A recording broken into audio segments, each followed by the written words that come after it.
We're waiting. Okay, we're on. See, this is your live. We did it. We did it. I clicked it. I'm proud of And you know what? James is here. Book. Thanks, James. Thanks, James. Appreciate that. James cares. It's the best. It's truly the best. I don't know what I would do if James didn't have an emoji in the chat to kick it off, you know? Yeah, we would be hurt. Also, yeah, I'm sorry, everyone. We're late. We were just sitting here having issues, technical issues. Don't you know the and rule? Domestic issues. Okay. Yeah. Not fights, just... The rule is you always put that it's like we actually start 5 minutes after 5. That's Maddie's rule. That's not my rule. That's really? Well, that's a smart rule. Okay. Is it? Because usually we just sit there and wait. Anyway, hey, Chris. Hi, Chris. Thanks.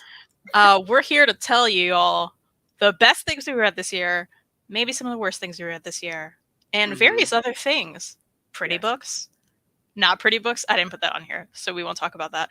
There's probably some not pretty books out there. I feel like a lot of those classics can be very ugly, right, Mary? Yeah, that's true. Yeah, Like, every now and then. They could have tried harder on some of those classics. Yeah. Sometimes that's like the best though. Is like just really bad Photoshop or like really bad graphic design. Yeah, that could be fun. It's true. What's the one? Is it Wordsworth Classics where they have like ridiculous covers? Is it? Do you remember? I know I've sent you something. Oh, yeah. They're so bad. Yeah, they're really bad. So bad. That's funny. I think that's right. Batmanda's here. Hi. Hello. Noir Wolf is here present. Love that. Um, Hayden, thanks for being here. In The fight was probably over how good Bill and Ted's Excellent Adventure was. Yeah, watch that. Yeah, we would have that fight if someone would hold up her end of the video. Listen, I didn't say I wouldn't watch it. What's been happening is Reed decided. No. Reed decided. We can't talk over each other here. People need to listen, Reed. Reed decided that he wanted to watch the rest of Schitt's Creek. So we jumped back into it. Don't push that. That's not... No. And I'll never get over it, Mary, because he started watching it without me when I was at work. Okay. Keep in mind, she's already seen the entire series without me. I've only seen it once. And I started to rewatch it with him. Okay. So then suddenly I get home and we're like 4 episodes into the next season. And I'm like, Rita, I don't remember what happened. I have no idea. And then I like say one sentence and then she's like, oh yeah, that happened. Okay, I'm just saying it's not okay. I would just like to point out that is not my fault that you don't remember what happened when you watched it the first time. But it's your fault you watched it without me. Whatever, it's fine. You watched it without me first. But you told me I could. Yeah, you basically told me I could by going to work. Okay, cool. Hey, it was great to see you and Larry show up at Omar's video. Thank you, Nick. Thanks. We had a good time with that. That was fun. Yeah, I saw you guys. I have to admit, I fast forwarded to find you two first. Well, you had to fast forward a lot. You had to really fast forward in there. Yeah. I know that's not the whole video, but I wanted to see I wanted to see my peeps. So yeah, totally.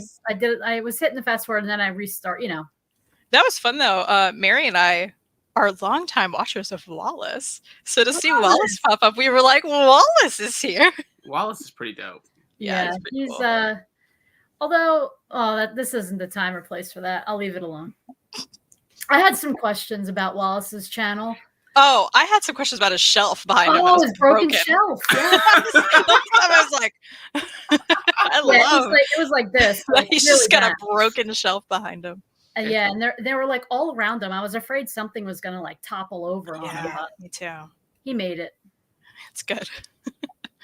What would the holidays be without an argument or two? That's right. Or our life. On that topic, Kristen, I can't help you with that because I'm not a believer in like saving stuff to watch because I have a lot of patience, but I don't have patience for that. Like if I want to watch something, it happens. Okay, Reed's nodding, but here's the thing. We don't do that. You just don't do that. Unless there's an agreement where we're like, hey, Reed's like, watch that without me. Or I'm like, okay. No, but there's not like, do we have an unspoken agreement? Because I don't think we've ever like. Well, we didn't We didn't talk about it. So and you've already seen it. Okay, but again, I was invested again.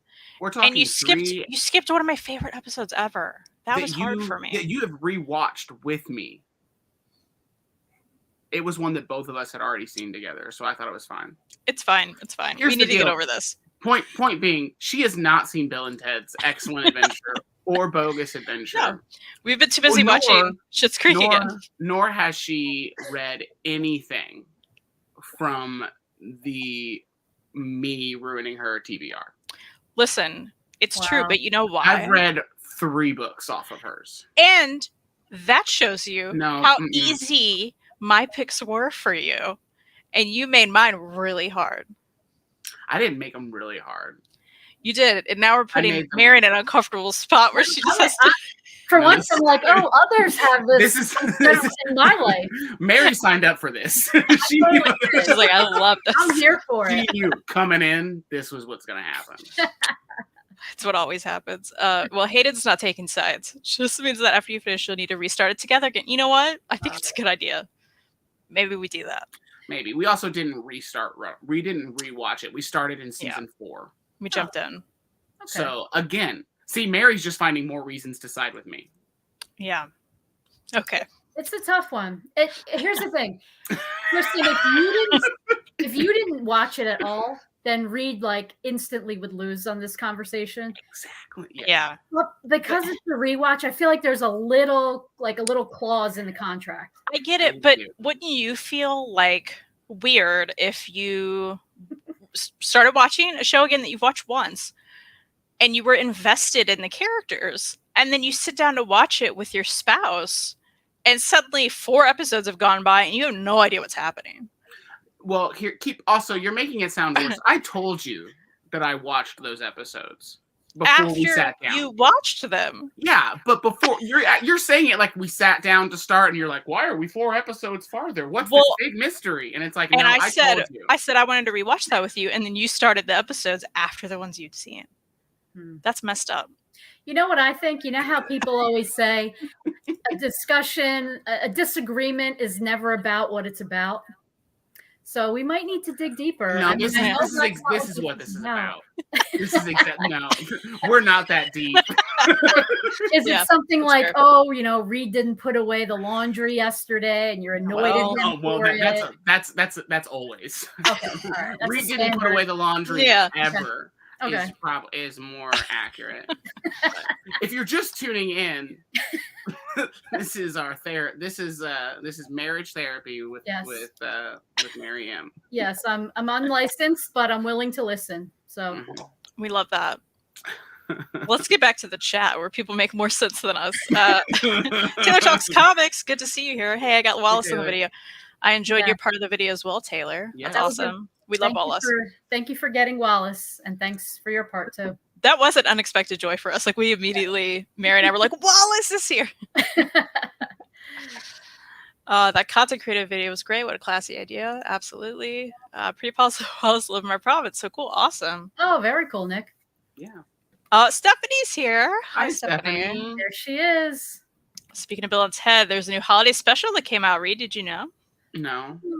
Oh. Reed already watched it. He already watches everything. I haven't watched it. It's true. Street of 2022, Elon's Twitter. Fair. Nice. Yeah. Nice. Tonight's episode, Mary will play the therapist in couples counseling. Totally. Yeah. I have no idea what you're talking about because I joined late, but I'm realizing I need popcorn. Yes, you do. Mary, you're going to be the referee. That's right. Where's my whistle? All right. We'll actually talk about the books now. How about that? We'll get to it. We have a list of things we're going to talk about. Let's just kick it off. You want me to kick it off? We'll do that. You're in charge. All right, then I'm kicking it off. Even though I don't have any of my books in order. I don't know about you guys. Mine are not in order really either. I think I have mine in order because I was stressing it. Well, good for you. Yeah. That's nice. Yeah. Favorite comic of 2022 that we read. May's book. We were just talking about the video. I already talked about it there. But if anyone didn't see that video, this is, of course, classic Jeff Lemire. I was very excited to see this come out. It's one of those reads that you're going to be sad You're going to feel a lot of things, but it's also so great. So it's about this man on the cover. He is grieving the loss of his daughter. And then one night he gets a mysterious phone call from someone who claims to be that daughter who passed. And then he's spiraling, and she loved mazes. This book has like amazing panel work with mazes throughout it. Like, I just got to like one of the best pages, and now I can't find it. It's great. This isn't it, but there's all of these mazes throughout the panel work. Did you end up reading this, Mary? I did. I think it was either a Hoopla or a Libby borrow for me. Love that. It's on both, so check it out, y'all. But yeah, it's just amazing. I totally missed the one that I wanted to show you, but really awesome like art throughout as well. Of course, I love Jeff Lemire's art, and the color work was just. I love the colors throughout this. His memories were, and his fading memories were a different color. I love how that was done. His daughter wore this red sweater, so there's this red thread throughout the entire thing. I keep missing that page. You have no idea. Here we go. Okay. Oh, there it is. There it is. Oh, yeah. So you see the red thread throughout, and this is actually a map of the city, and there's amazing, a lot of Maze stuff, Maze book. But it's wonderful, and if you haven't checked out Jeff Lemire, this is a great introduction as well. So, would you say that book was amazing? Yeah. You got it. That was right. I just envisioned like if you were in the same room, like the book flying across the room and like hitting Reed in the head. No, maybe it would have happened. Yeah, I don't know. Maybe that would be funny if I could just like throw it down, just drop it. Yeah. Wow, we should try to set it up. To figure that out where we're in the same room, but like on opposite sides, and or so like with like different cameras. That'd be cool. Yeah, we need to figure that out for sure. We usually just sit on the floor. Oh yeah. I hate it. Nick is asking if that's by Image. It's actually Dark Horse. So if you do have Hoopla access, it is on there. Nice. It's a drum, Kristen. Is it a drum? I'm like, what is it? From here, it looks like a baseball. And I was like, I'm not understanding. No, that's funny. Yeah. This book looks great. I read the singles. Totally. Cool. Nick loves your arcades, Mary. Thanks, Nick. Yeah, Comics with Rick Mart was shocking me in that video. I like their channel. Yeah, they're good. Totally agree. All right. Why don't we go to Mary and then down to Reed? Perfect. I need to clarify or ask a question. I have a question. Raise my hand. Oh, okay. Yeah. Yes. So these are reads that are qualified that I read in 2022. It doesn't mean they had to be released in 2022.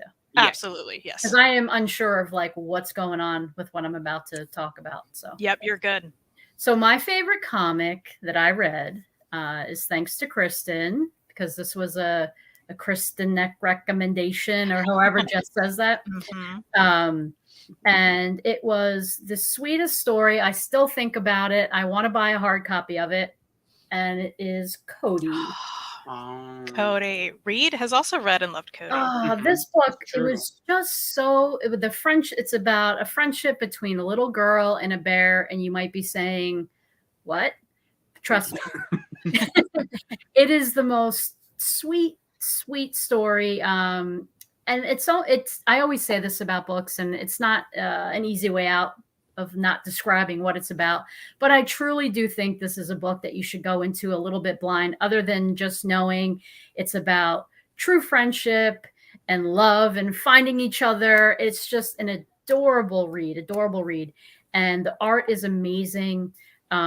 It's just, I guess you would say it's watercolor, right? Read? Yeah. Yeah, and it's just, I mean, you can't really see it that well on here, but the art is just beautiful inside. Yeah. So this was one that I've been doing this a little bit more. I'm trying to, like, as we all claim to be doing, trying to like clean up my library here. And I really want to get it down to the books that I love, like that I will actually go back and read. And that is definitely one that's one I want to purchase to have forever. So thanks, Kristen, for that recommendation. Absolutely. I'm glad you loved that. Like, Jared Cullum. He did that, right? That's his name. Yes, Jared Cullum. I'm sorry, I should have mentioned that. No, that's okay. His art is incredible throughout that, and I followed he hasn't really done any other comic work, right? Mm-hmm. Like, not that I could find. Yeah, he needs to. He really needs to. He was supposed to be at Heroes, and then he was like one of the only cancellations. So that was like a big bummer for us. Yeah, I was like trying to find him one day. And I was like, where'd he go? Yeah. He drew a flyer and everything for Heroes, and so we were like, yeah, he's got to be here. And then he was like on the cancels, which was sad. But man, super bummer. That is also one though I read digitally, and Reed and I were like, we need to get this, and then we found it somewhere, and it was like, I was trying to look for it. I have no idea where. I think it's in there, maybe on the shelf too, under Gary Busey. It doesn't matter though. I think it is. It probably is. That shelf is double stacked though. Mm-hmm. So I guess it's my turn. It's your turn, Reed. My turn. And again, as we were talking about the Omar video, my pick is also in that Omar video. So no surprise for The Impending Blindness of Billy Scott for me by Zoe Thorogood. And this book was just so good. And it's about Billy Scott, who is an artist, and she is trying to come up with these paintings and this idea for an art show, and then something. Oh, you highlighted me. I did it. She's trying to come up with these ideas, and then something happens to her, and she goes blind, or she's going blind, and so it's the impending blindness of Billy Scott, and it's her trying to discover and come up with all these ideas, and she tries to go out and get like life experiences through it and paint these people, and it was just such a great story, and it was just so wonderful. This was one of the few books that like I read it sitting next to Kristen, and then as soon as I finished, I like plopped it next to her and said, here you go, you need to read this like now. And she didn't read it right then, but she read it very soon after. Why do you keep trying to start fights, Reed? Oh, because that's what we do. That's what we do. And then also I have to just mention that there's like a little nugget in here, and I haven't read the newest Zoe Thorogood book that I need to. I'm trying to find the page for it. But my favorite band and my good friend Joe Whiteford and Harley Poe is in this book, which was like a super cool thing because they talk about like folk punk and all that, and that was just really exciting. And then so Joe read this book, and that's kind of what put this on my radar. I can't find it, so I'm going to stop trying to. But there's like a cool Harley Poe connection in there, which is super sweet and super neat to see. So there. Yeah, Chris agrees. Billy Scott is definitely a must-have and reread every year. Love that. For sure. Nice. Awesome. Well, now it's favorite series. And this is anything, y'all. We talk about comics here. We talk about books. So I think it's going to be no surprise to anyone at all ever right now when I say the Bright Falls series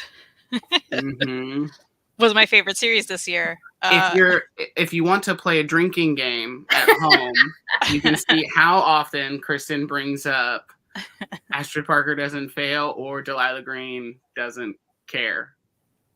Right? Yeah. Is that the name of that? Hey, I know you totally got it. Somebody doesn't do something. That's the book. And the next one is Iris Kelly Doesn't Date. So that'll come out next year, and then we'll see.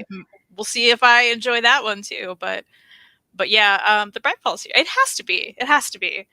This is like the first series in a long time where I've been like really stoked for the next volume. You know? Mm-hmm. Yeah, that's exciting. So that's the one. You were like waiting for it. Yeah, I was. I think you based a lot of these categories on how anything you could include the line. Like this so happened. You know? That's true. Yeah. Well, I didn't even think about that, but it's probably subconsciously she probably did. Yeah, we're on. Part of me was like, well, like A Man and His Cat is like my favorite manga series maybe ever, right? And I love it. I love every volume. And 2 volumes came out this year. But then I was like, yeah, I loved it. Yeah. But did I Bright Falls love it? No, you did not. I did it. It was just different. You did not. You know? It's fair. You guys, do you want to see Alexander the dog? Because he's desperately trying to get on my lap. Oh, yeah. Of course. Yeah, absolutely. Come here. Here he comes. Oh, boy. Here he is. Oh. Wait. Alexander. Wait, Hey, Alexander. He's like, what's going on here? He looks giant on the screen. He does. I was about to be like, he's so big. But he's really not. You're way too heavy. Say bye. Okay, bye. Love that. Someone's trying to fight me in the chat. Delilah Green didn't make me care enough to want to read the sequel. You know what? That's fair. It's fair. It's fair, but to each their own. Whatever. A little hurtful, but I mean, it hurts my soul, but it's fine. But, you know, all opinions are welcome here. Some people like books that I don't like. It's a thing, you know. Oh my gosh, Alexander needs to co-host. I have to get him his own chair. Oh, that would be so cute. Get him a little headset. I'm surprised Kristen didn't say her favorite ongoing series was The Circle. If you put the subtitles on, you can read it. Oh. You know what? Today. I know. I was going to say that. I forgot about it. And I tried to watch Seinfeld, and it was like The Circle, and I was like, It actually came out yesterday, and I totally haven't watched it. Oh, this weekend. Crying? I don't know. Oh no! Yikes! Dark. Went dark with it. Okay. All right, you're up, Mary. I'm up. I better go next. Okay, so my favorite series is going to take a little turn from Delilah Green and her friend Astrid. Is Blood on the Tracks. Love that. This is also Kristen's fault that I started reading it. I'll take that. As we always say about it, it is so messed up. At times I'm like, what am I reading? Do I feel like bad as a person about some of the like plot lines in this thing?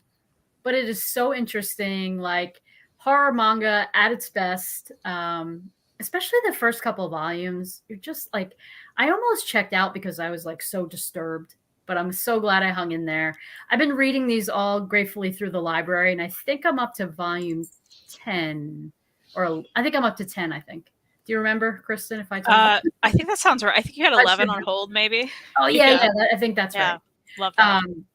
But I am thoroughly enjoying it. Talk about an escape from life. It's so disturbing. You will not be thinking about anything else while you're reading this manga. So it's definitely my favorite series. And as I'm saying it, there is, not to ruin any categories. Yeah, there is a favorite manga down on our list, but I have a different answer for that one. So, yeah, love that.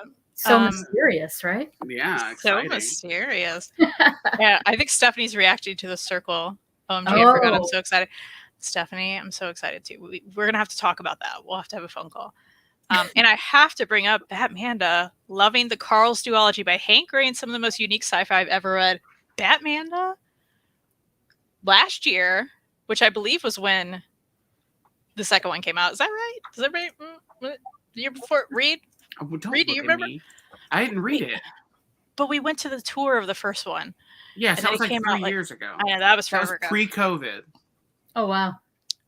Yeah, that's true. It was forever ago. Anyway, I think the second one came out last year. Anyway, I love it. That's maybe my favorite. Well, it's for sure my favorite duology of all time.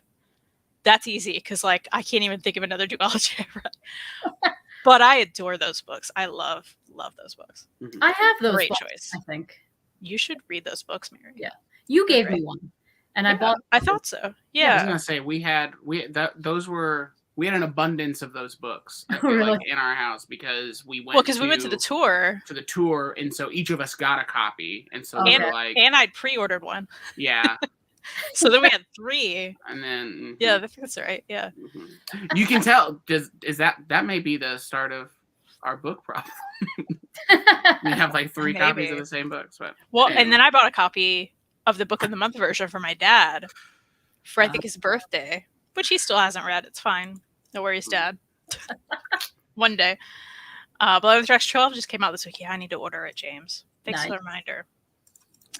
All right. So my favorite series, I'm going to count this as a series. So I struggled with it because I don't feel like I read series really at all or a lot at all.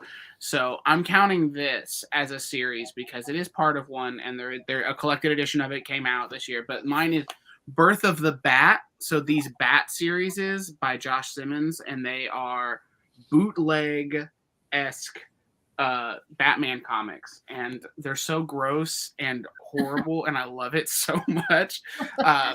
Like it came out the series first. This issue came out in 2021, but the series continued on and a collected edition came out this year. So I'm counting it, and I read it also.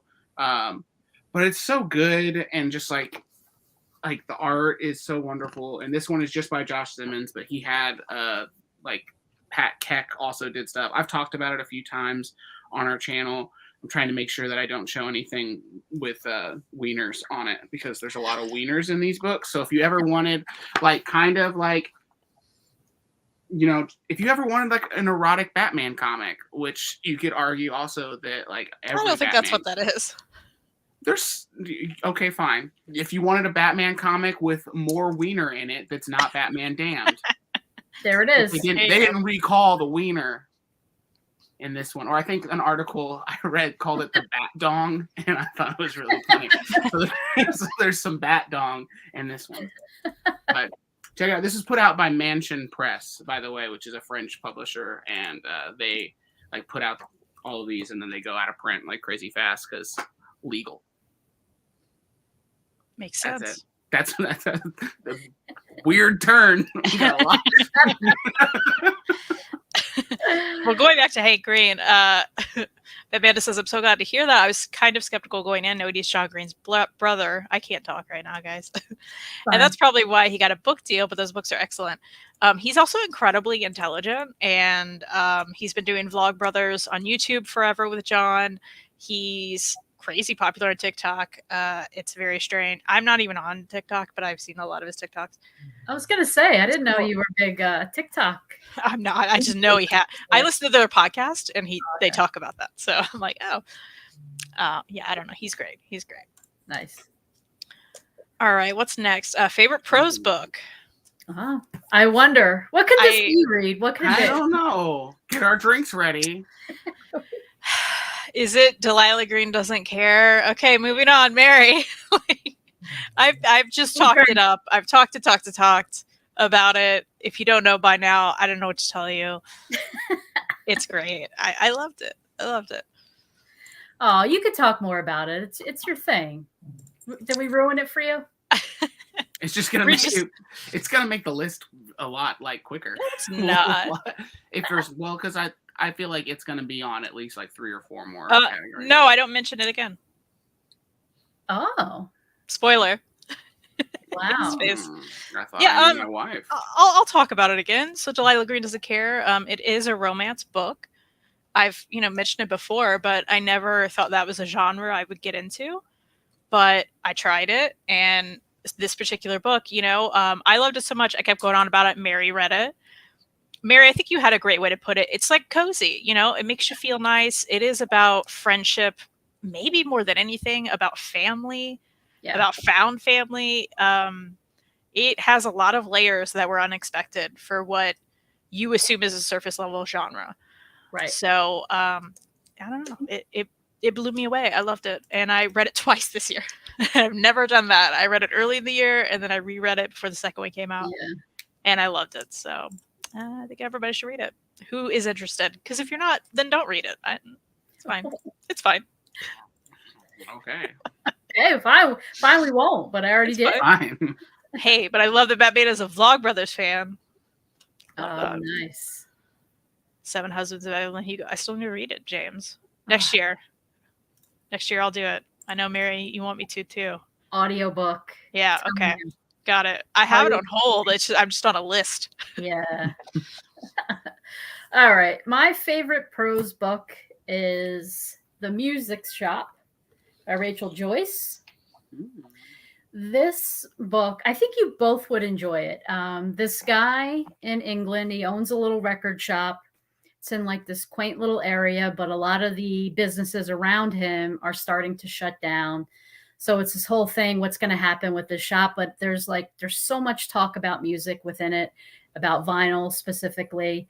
But it's, he meets somebody in the shop, and it's like, are they going to, fall in love? But there's some complications with that. And then there's all these really fun, cool neighbors that you just adore in this book. You kind of run the gamut of emotions reading this thing, but it has like a little bit of everything that I love in it.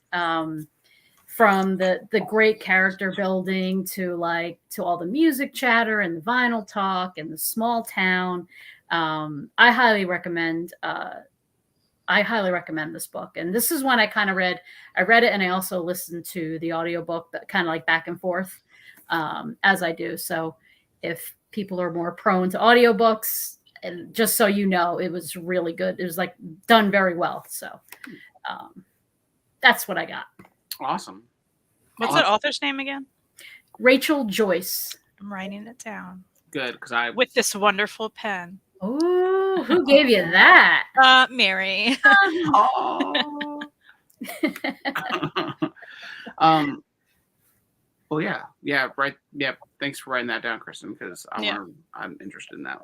Cool. I guess I'll go, and this is my Delilah Green from my list because this will come up a lot on mine. I feel like, although me and Kristen kind of discussed, so nonfiction counts as a prose book, right? Yeah. Okay. I mean, it's prose, right? Okay, yeah. Well, that's what I thought, but we also put on our list favorite nonfiction book. So I was like, just getting specific. Yeah, just and for unfortunate for me to say. So mine is "I'm Glad My Mom Died" by Jennette McCurdy. Oh, yeah. Was by far my favorite prose book that I listened to. I didn't read it, but I listened to it. And I'm a huge iCarly fan, like legitimately love iCarly to death. My first birthday in mine and Kristen's relationship, she bought me an entire, like, I feel like you went on Amazon and searched like iCarly birthday party theme, and you bought like a themed birthday party pack. It said "Happy Birthday" Reed in like iCarly letters. Yep. I got a poncho, a comforter, a mouse pad. I love that comforter you used until there were like holes in it. Until it was falling apart. And it was the funniest comforter because it was like pink and it had iCarly characters on it. But it was so good. I love iCarly. So the fact that like, and I knew like some of the stuff, like the history with like Dan Schneider not being a good person, as well as like some of Jennette McCurdy's like issues through like iCarly. I was like, but I didn't know to the extent, and I just thought it was so brilliantly well written. The audiobook, she reads it, so it's like perfectly performed.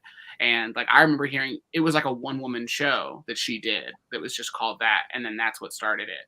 And then when COVID happened, I think they shifted it to a book. I think that's what happened. I don't know. Maybe it was always going to be, but anyway, I loved it so much. It was so good. I wonder then if that will eventually show up on Broadway or something then, if that was the plan, you know? Yeah, I feel like it should, yeah. But it may shift out of that now that like the book blew up and did so well. But I mean, and also, I mean, like that was almost a contender. I mean, the book cover is great. That was almost a contender for my favorite cover of the year, just because it's a good cover. It's just so ridiculous. And like, obviously like poking kind of poking fun at itself. So it's just very self-aware that the title is incredibly off-putting. And like, it's a title that like, I know if my mom heard me say, you should read this book called "I'm Glad My Mom Died," they would just, she's like, oh, yeah, so horrible. And it's like, yeah, but there's got to be a reason. And it's just so good. Yeah. Yeah. Hayden read it in a day. So good.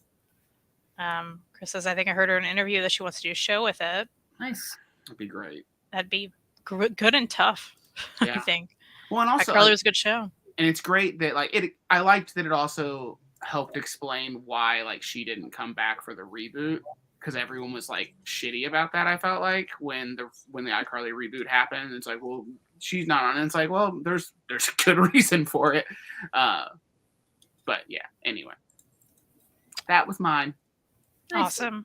I do want to mention Batmanda's recommendation of All My Rage by Sabra Tahir. I have heard about this a lot. Also incredible. It deals with some heavy topics, but it was beautifully written, and in the ending pulled everything together really nicely. I'm okay.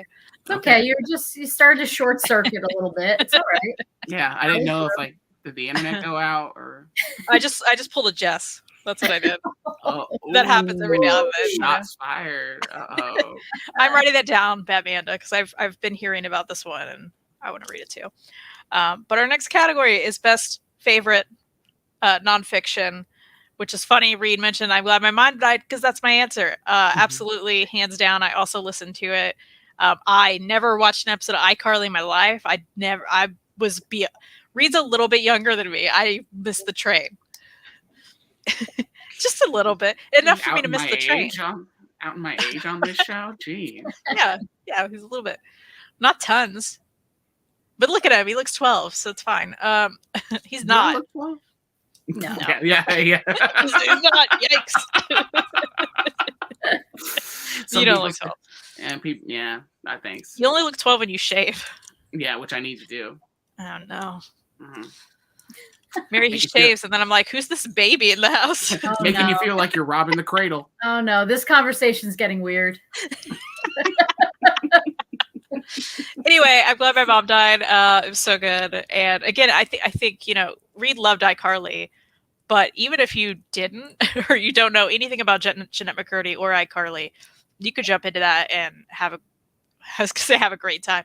Have a good experience listening to it. It's still a fully you don't need to have that. Like, I mean, there are certain parts where I'm like, I'm sure, I don't even know if you actually asked this question, but I feel like someone who doesn't know iCarly is going to at some point be like, why does she say there's a butter sock? Because there's some iCarly lore where Sam has a I assumed that. I just assumed with it. Yeah. And so it's like, if you don't know the show, you're going to be like, what? Or why does she talk about fried chicken all the time? Again, in the show. But it's not necessary to watch the show, obviously. It's just so well written, and I think that's part of the reason why it blew up, because people were like, oh, she can write. Like, really, and then you listen to the book and you're like, oh, she just wanted to write the entire time. She never wanted to act. She wanted to write. Yeah. Exactly. Yeah. But her mom was like, do this.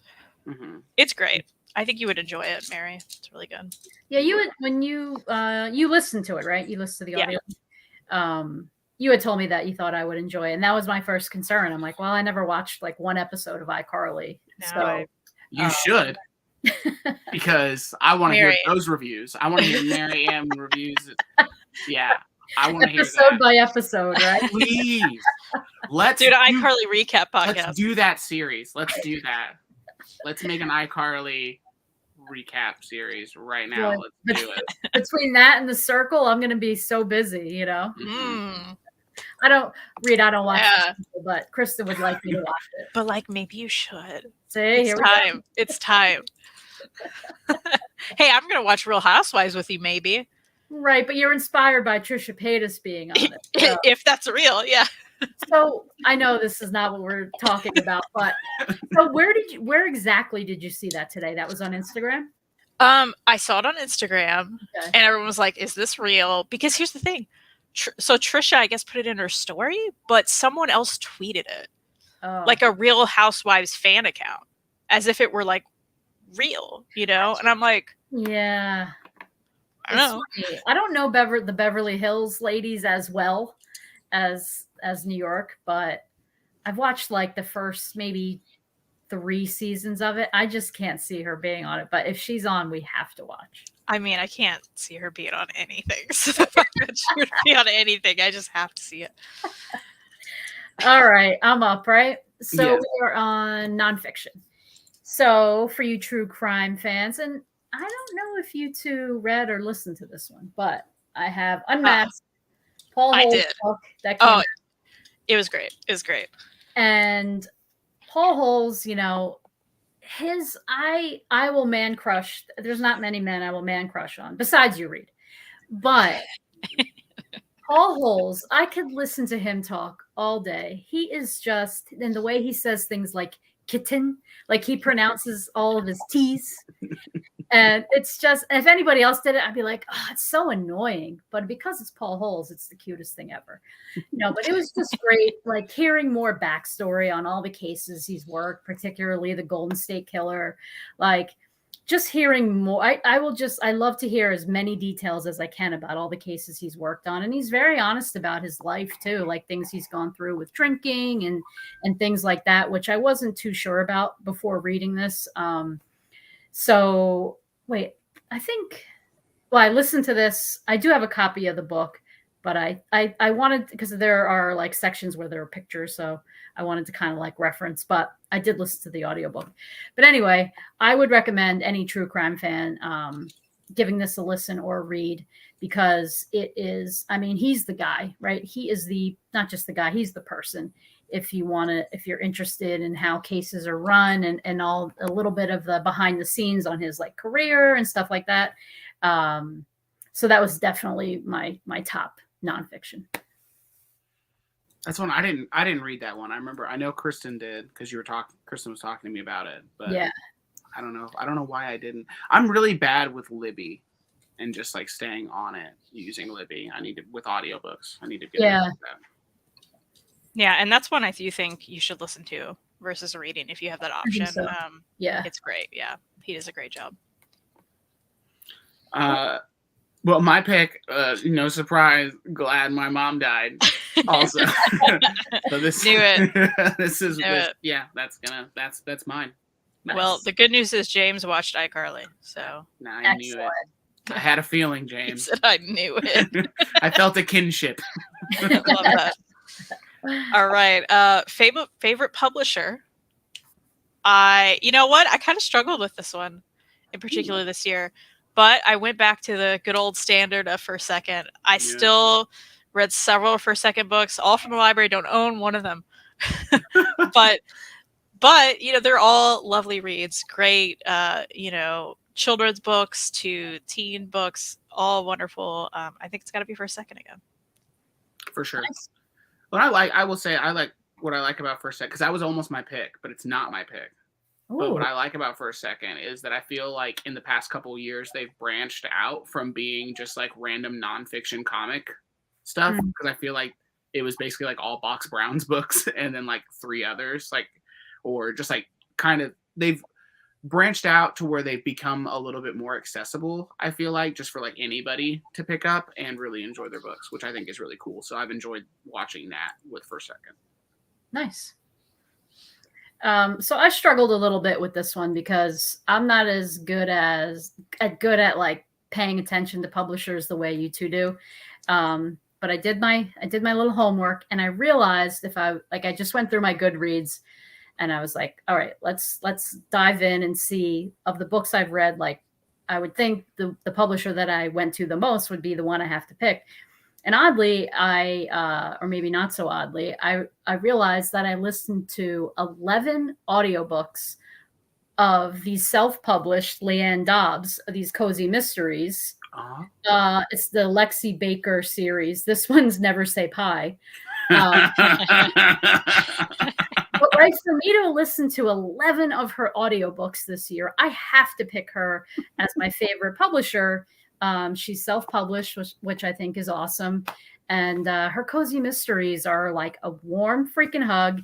This series she has a couple different ones, but this one is, she owns a bakery. And of course, there's always a murder somewhere around the corner. And somehow she gets involved. But I definitely have like a lean towards, in the cozy mystery world, like the culinary ones.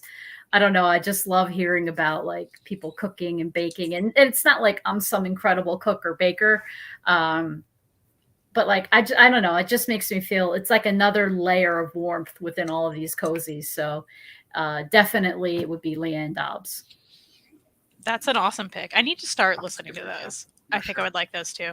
Yeah. Also, Reed and I, we can't stop, watching MasterChef and nailed it. So, Do you get the recipes in the audiobook form? They do have the recipes. Okay, good. Because I was gonna say that would be the biggest thing. Because that's my favorite part, is like when we get all these cozy mysteries. I'm motioning because the bookshelf that's they're all it's a lot.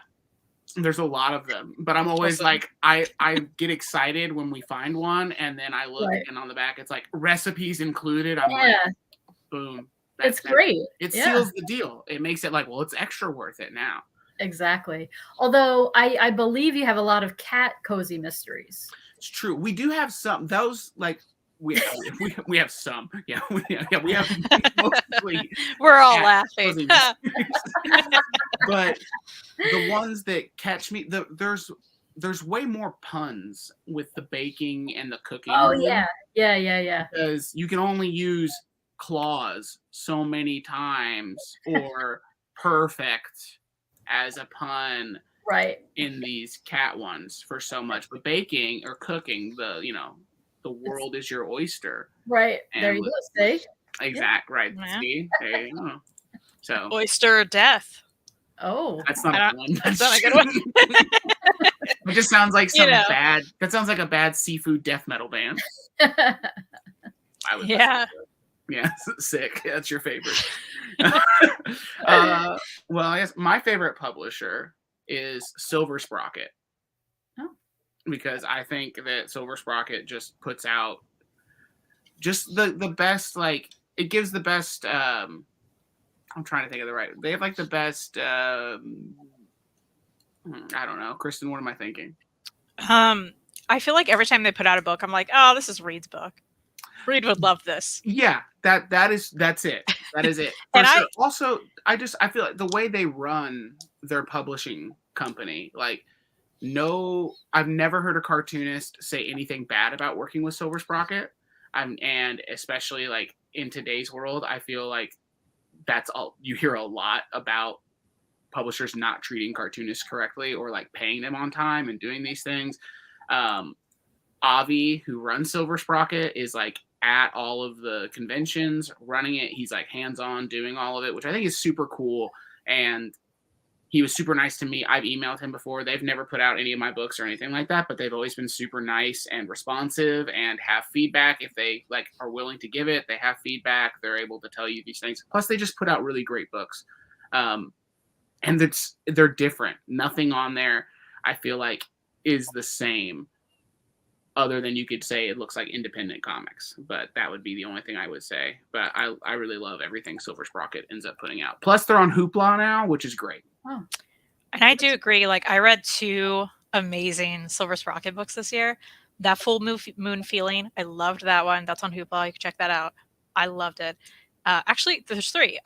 Let's Go Eat Burgers. So it's called. I think so. Yeah. Love that one too. And the third one was Hellphone, which I loved Hellphone. Okay. So it's good times. Yeah, and they they help bring like people who do mini comics like to the forefront of it, because they started just as like doing little mini comic stuff. Nice. So, Hayden wants to know it's not Boom with their Read It Once, then it falls apart deluxe editions. Ooh. Shocked. I know. Shots fired. So true. Yeah. Speaking of cats, I just started Black Set. I still haven't read that. Maybe I should read that next year. Hello, Marcelo. Hello. All right. Prettiest book. So I actually about this today. I was like, yeah. there's a category for a cover. There's prettiest. You're probably like Mary. You're getting too like technical here. Just pretty. It's pretty. Yeah, it's a pretty book. It's a book that you think is pretty. I'm gonna go with Cosmic Detective. I actually kind of have 2 picks. So Cosmic Detective. This was a Kickstarter. It has the beautiful gold gilded edges. There's a ribbon. Come on now. It's just a really pretty book. So I really like this one. It is fine. It's not like textured or anything, but it's a pretty book. But you know what? I had to also grab this one, which I have not read. So this could be the most garbage book ever. But it was so pretty that I bought it because it was pretty. Okay. I did read the back, but it was $1. So, sometimes you just have to. And that's The Devouring Gray. So one, why are you laughing? I love the cover. I think it's a nice cover.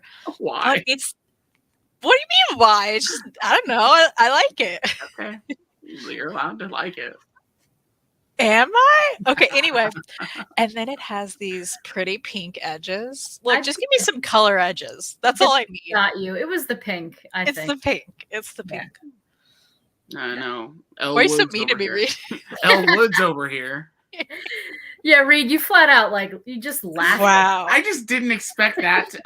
It's funny because before we started, I went into her streaming room, the library, and I saw that on her list, and I was like, "What is she picking that for?" Because I just wanted to know, because I knew she hadn't read it, And I was like, what category? What category could that be in? What's funny is it may be garbage, but it also may be really good. So I'm gonna read this next year. We'll see which one it looks like it's gonna be hot trash, and you're gonna love every second. Listen, of it. It does. Here's the thing. I agree. It does look like it'll be hot trash, right? But maybe it's great. But it is pretty. You gotta admit, this is a pretty book. It's a pretty book. It's, I guess. All right, this one's prettier though. I feel like that one is prettier. Okay. All right. Mary, what's your pretty book? So my pretty book I've already mentioned. This is the second time it's showing up. So this goes for overall prettiness. I've read it. The inside's gorgeous and the cover is gorgeous. But here we are with Cody again. Oh, it's so true. This book, it really impacted me, this book. I don't know. I really loved it. So it definitely fell into the pretty category. Love that. My prettiest book is also a repeat, technically not, and that is Dream of the Bat, the collected edition of the Birth of the Bat the comic. And so it came in like this nice little paper slip. It's shiny. There is also a ribbon. I have to strategically cover something on the front cover because there's a wiener. You warned us about the wieners, so you're all about the wieners. I did. You know that PPP, penis per page. There's a lot of it. But then I got a signed book plate. This was also put up by Mansion Press, and just like that's nice. Pretty. It's just so nice, and the quality. It's so well put together, and like this just collects all of the issues of that. I don't think I can show anything in the back. So there's like it's color in the back, has the collection of the covers that were done. Nice. And can't show anything else in the back because all the color stuff is real gross. In the best way.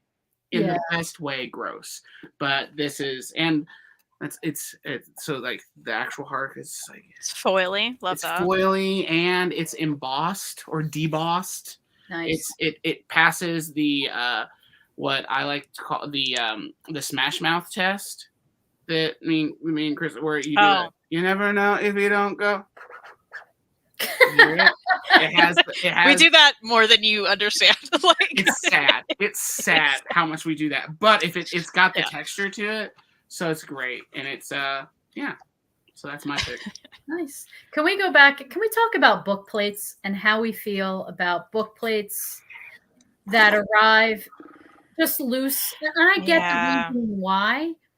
I just have mixed feelings on it. Like I want if I'm getting something, you could write all over the inside. Like I don't know. I hate that they're called book plates when. I don't like it when people use them as book plates. Like, I don't, even if they're sticky, like if they're a sticker, if it's not already in the book, I don't want it. Like, I know, Kristen. Put it in the book. Put it in the book. Mm-hmm. Put it in the book. Thank you. Put it in the book. I knew Oliver was going to make an appearance today. I knew it. I mean, is he? Maybe this is just. I just had to mention it. We were talking about putting in the book. That's the only one we have that has that's like that, though. It's one of the few that I can think of. Thank you, though, because it would have just laid there forever, and I never would have done anything with it. Yeah, and that's the only thing. Like I hate. Like I have a book. I'm staring at a book plate from Noah Van Sciver, and we took it out of the book. It's not on a sticky thing. So it's just on like that Fantagraphics, as Jess called it, that hotel stationery little thing. Yeah. And it's like, I'm not going to stick this in the book. Same with like, I just put it in here because it's like, I don't want to lose it. Right. And it's like, I just hate that it's called book plate. Like, I'm not going to use it. I would rather them say postcard, a signed postcard comes with the book. Yes. And like, because as like a creator, I would, if I send a book off to the printer, I'm not going to like hold off trying to get them signed in there or stuff like that. It's just, I get it. It's confusing. It's annoying. I also just don't know anybody who's like, shout out in the chat or in the comics if you actually do take the book plate and stick it in your book yourself. Cause I just don't know anybody who does that. Cause then I have to deal with like, oh, am I going to it's going to be off center. I get like all in my head about it. It's so stupid. But like, that's what I start thinking about. I'm like, same. Yeah. for sure. Yeah, and especially it's like so often like those are extra things that you pay extra for. Right. Like and it's like, yeah, I want the signature, but I'd rather than just I'd rather just the book be signed. Right, exactly. And they get a separate piece of paper that's signed that I'm not going to put in the book. But anyway. Yep. Yeah, I agree. Amanda says the Sprite and the Gardener has a very pretty art. Yeah. Very true. Yeah, very true. PPP. Hello, Internet Sis and beautiful lady. And who is that? Oh. Am I the Internet Sis? Have you never met Reed? Call me Top Gun. What's up, guys? Did you see the Simpsons Treehouse of Horror Omnibus Volume 1 is very pretty. So she has a slipcase and has a glow-in-the-dark cover. I did see that on the internet. It does look cool.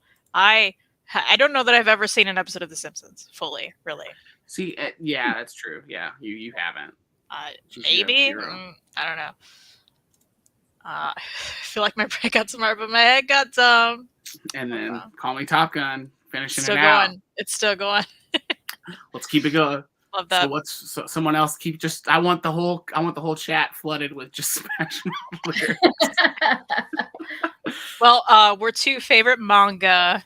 All right. And Mary already mentioned it, but of course. Nice. It's Blood on the Tracks. Maybe I should have put this for the series, but it already had it in mind for favorite manga, which is funny because I don't know about you, Mary, but I don't know that I've given any volume individually 5 stars. I have not. I have not either, I don't think. But I just consistently enjoy it. It's just such a fun ride. And I feel like this year, more than ever, I've read a lot of it. I feel like a lot has come out, maybe. And, we've talked about it. So it's just consistently bonkers. It's a blast. And, what else can you want from it, really? It's wonderful. I feel the need to bring up, there was one volume early on, and I was like so disturbed by it that I had like an attitude that I gave it like I did 3 stars. And then you had to like on a live stream, like sit me down and you had to explain like, Mary, they have to illustrate the trauma that this character is going through. So maybe that's what you were feeling. And I was like, wow, it was like a real like therapy moment for me. So I went back onto Goodreads and I'm like, I gave it another star. I was like, all right. I was just, but that's how much they depict the trauma, right? That I was like so disturbed. I'm like, oh, I don't like that. I don't want to see that, Yeah. So yeah, it was, I know. Every time this comes up, we just carry on about it. I love that story. Yeah, it's like the second place to Delilah Green about things we talk about, which is a weird pairing, huh? Right? Delilah Green is here. Blood on the Tracks. It just shows the 2 sides. Right. That's right. Of our personalities, right? All right, my favorite manga, and I think everybody's realizing that all of this stuff I must have borrowed from the library because I have everything on my iPad, so I'm not just being lazy. That's just what happened this year. But my favorite manga, I forget when this actually came out, but it was My Brother's Husband. Oh, such a good pick. This series, what were there, 2 volumes really? Yeah. There are 2 bind-ups. I didn't want it to end. I remember texting you and being like, come on, please tell me there's more. Like, you're more up to date on this kind of stuff. Please tell me there's more. And you're like, no, I think it's over. But just the relationship between, forgive me, this was a while ago in the year I read it, but just for the relationship between the little girl and do you remember their names, Kristen? No, it's been a bit for me too, but I just know I loved it. It's Brian and Jeffrey and Sarah. Oh, okay. Right? Yeah, there we go. But just the relationships and the growth within the brother. I don't know. I feel like I don't know what's spoilery or what's not. So, right? I think just saying what it's about is not a spoiler. No? Like the actual premise. These 2 guys, yeah, Jeff and Steve. Jeff and Steve from Japan. They were married, And unfortunately, Steve passes away. So Jeff goes to Japan to meet the brother, Steve's brother. And it's just about their relationship and how they have to get to know each other. And the brother isn't exactly he doesn't know much about gay relationships or anything like that. So it's about how he has to learn about his brother's husband, right? There we go. That's the title. Oh, yeah. I see what they did. Okay, yeah. That was like hard for me to get through. I made up the names. Oh my god, you did great. That's great. You did really good, yeah. But yeah, that series really, that manga really, like it's just a beautiful story. Teaches you about acceptance. Just when you think you have your beliefs all squared away in your head, you realize you have to grow. It's a beautiful story, and I think that's what I think anybody would enjoy too. Like people who claim they don't like manga, I think that is a good one for anyone to read.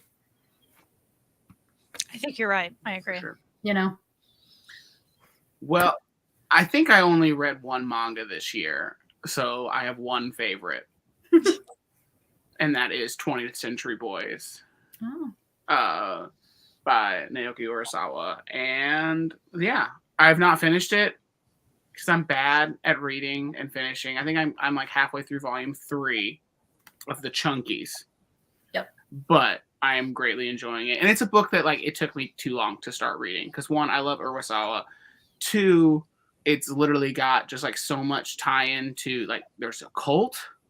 And then there's also like weird 70s through 90s rock all through it. So I'm like, why is this is like my jam. So it just took me too long. So I need to get back into reading it. But it did also take me like 2.5 years to read all of Monster just because of how bad I am at sticking with like a series with that. So we'll see. But that's mine. I don't have much to say on it because I didn't do well. No, that counts. I didn't study for this test. That counts. I haven't finished it either. So, but it's great. That. Sorry, I thought you were talking about your pick, and I was like, "This pick's not done." Wow, Reed. Sorry. Anyway, favorite audiobook. What's yours? Yes, I'm trying to tell you. Oh. I like no talkie for you, Reed. My favorite audiobook I listened to was Happy Go Lucky by David Sedaris.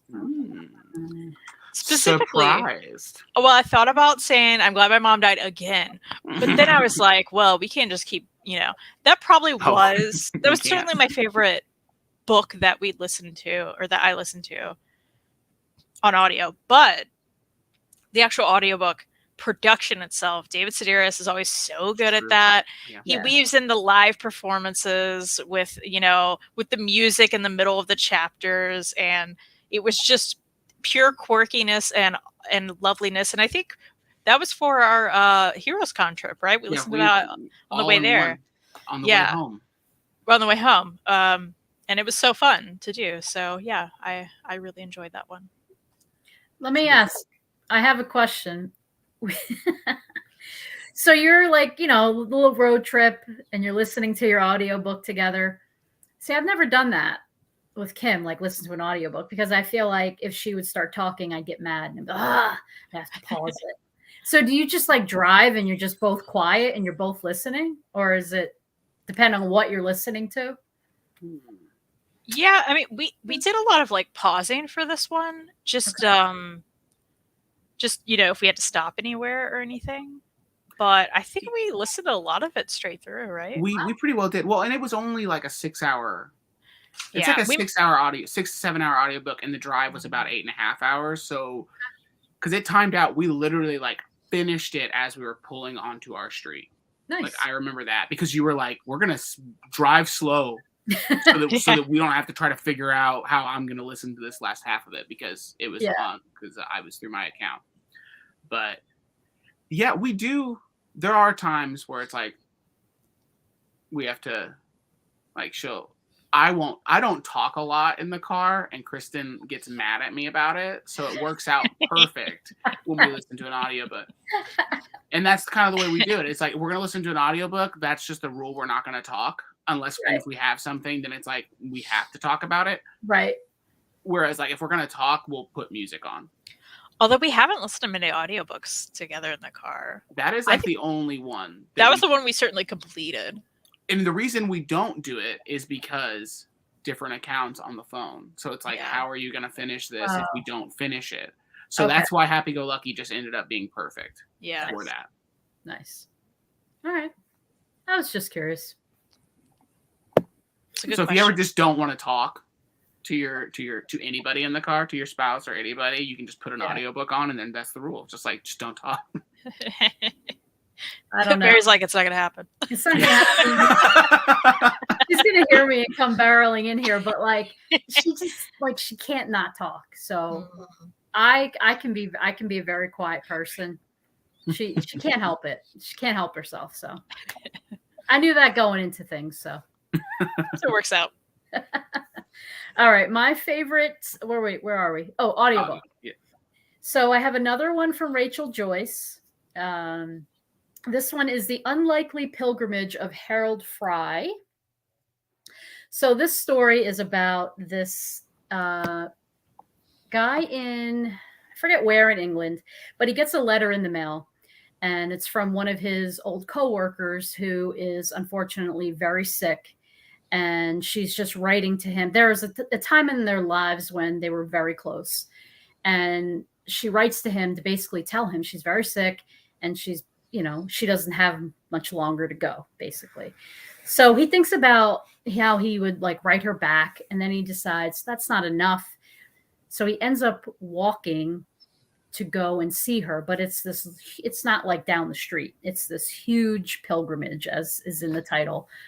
So this story is just about the people he meets on the way, what he learns about himself. And then his wife, Maureen, is at home. So she obviously, she knows he's going to go. So you learn a little bit about their marriage and how she feels about him going and all this stuff. But it's just a beautiful story. And then, I won't ruin what happens, if he makes it there, if he gets to talk to her, this or that. But it's just a beautiful story about friendship, and there are other books in the series. So you end up hearing all three sides. So the friend that he's going to see, her name's Queenie Hennessy. So there's a book for each character. So you get to hear their side of the story. So this one's Harold's perspective. There's a book that just came out called Maureen, that's the wife. And then Queenie also has her own book. So I just love the characters, and Rachel Joyce, just the way she writes is, it's just very heartfelt. And sometimes you feel warm and cozy and you're smiling. Other times you're crying. And I love to read and go on that roller coaster. But talk about character development within her books. It's just perfectly done, in my opinion. Love that. I'm going to check that out. Yeah, for sure. Well, mine. I'm glad my mom died. Yeah, but I had a backup, so I'm gonna say a backup, and it's not Happy Go Lucky. So, wow, shots fired. My backup, my other pick is Corporate Rock Sucks by Jim Ruland.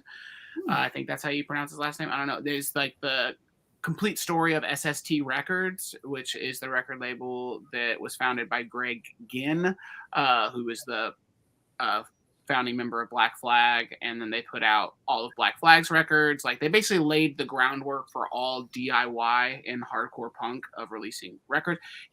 Everything from the Minutemen to Husker Du, the Meat Puppets, Dinosaur Jr., all of those bands started on SST, and Greg Ginn is kind of a polarizing figure in that, to where a lot of people really don't like him because he's a very business oriented in a lot of ways, but also kind of weird, and just it was very fascinating. I really enjoyed it, and it was super well put together, because it really captured every single aspect of that record label, which is still around to this day and has put out music consistently since the early to mid 80s. So nice. There. there. Also glad my mom died. You did it. Really like that book. That one. I'm not sure if I've mentioned that one. I've heard of that one. Yeah. I did miss Batmanda saying I'm loving the Fangirl manga series. Have you read the novel? Because I have this irrational thing where I'm like, I feel like I need to read Fangirl first before I read the manga. I don't know. Maybe that's me. Favorite audiobook, The Name of the Wind. I'm going to just keep bringing that one up. Noir Wolf, I need to do it. 2023. Hold me to it. Read, that's an excellent tip. We'll need to use it myself for the audiobook no talking rule, I think. Yeah. Love that. It's a good one. Okay, most unexpected read. The way I interpreted my own prompt here was something I just read and didn't expect to like as much as I liked. Right? And I'm going with something off my shelf over here, and that would be the Batwoman Omnibus. Okay. This is the Rucka and J.H. Williams run. I will say the J.H. Williams part was way not as good as the Rucka part, but I also expected that. But I really enjoyed it. I don't know. Even with this horrible cover, this like terrible, terrible cover that they chose. Why did they do this? Still, it was really fun, and I didn't expect to like it as much as I liked it. Nice. First appearance by a Big Two. Big Two enters the chat today. Look at that. Well, and part of why maybe I wasn't expecting to like this as much as I did, right? It's DC, and I don't typically like DC as much as Marvel. And it's a big honkin' Omni, and I read the whole thing, and I loved it. So, interesting. Yeah, it's interesting that you read an Omni. I mean, it really is.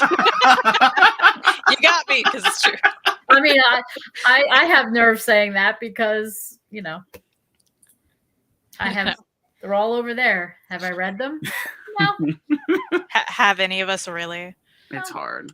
Batmanda has read the novel. I would recommend reading that first because they are going to be 4 volumes of the manga and only 2 are out so far. I think they've been releasing like 1 per year. Okay, cool. I thought I'd seen that. It does look good. I own Fangirl. It's been sitting on my shelves for who knows how long now, Batmanda. So, maybe 2023. I'm just going to keep saying that for every book now. 2023. A few more days. Okay, so most unexpected read. Wouldn't it be funny if I pulled out that woman? I'd be like, oh my gosh, what did she That would be great, yeah. So unexpected. So here she is again, Kristen. Delilah Green. Yeah! Yeah! My drink.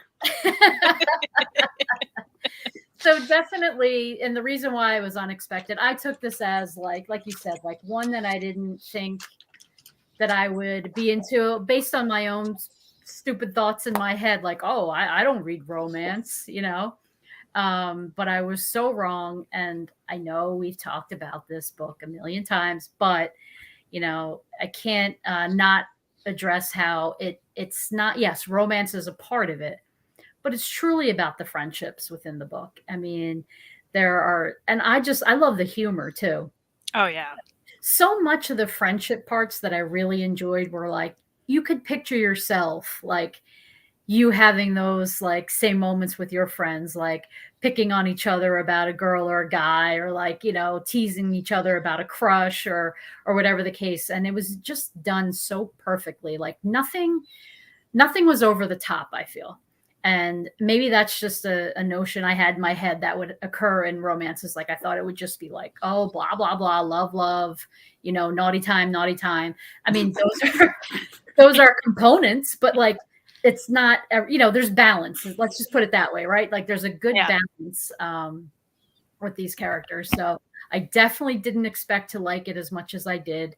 And I will be listening to the next book, I'll say, in 2023. Hey, look forward to that. Yeah, so I am looking forward to that. I already have it. I already got it on Audible. So, that's how much I liked. I used one of my credits. Like, ooh, I'm so happy to hear it too. Because how awkward would it have been if you were like, I read that Delilah Green and she's a B. I hated her. Like, I'd be like, oh my gosh.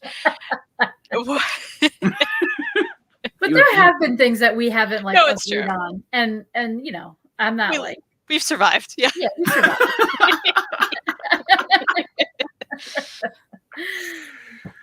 Okay, well, mine, I interpreted it as I actually expected to love this, but I didn't expect it to even exist.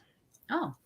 This book should not exist. And honestly, I'm pretty sure I bought this a couple years ago, but I'm fairly certain I read it at the very beginning of this year. Speaking of, just real quick, I told Reed on the when I was driving home, I was like, "Hey, here's the deal. 2023, can you do me a fave and actually track your books on Goodreads because you don't remember what you've read, and like it's really helpful." Because Mary and I do the same thing. I had to look at my reading challenge thing on my app. I didn't know what I'd read this year. It's for me. Everything is so scattered. That's what makes it so hard for me to be like, did I read this? That's why, like, the ones that I'm like, I know I read this year are the ones that came out this year that I for sure like read when I got it, and that's the problem. And this is that's why Goodreads. But this pick is the best. We need to do an entire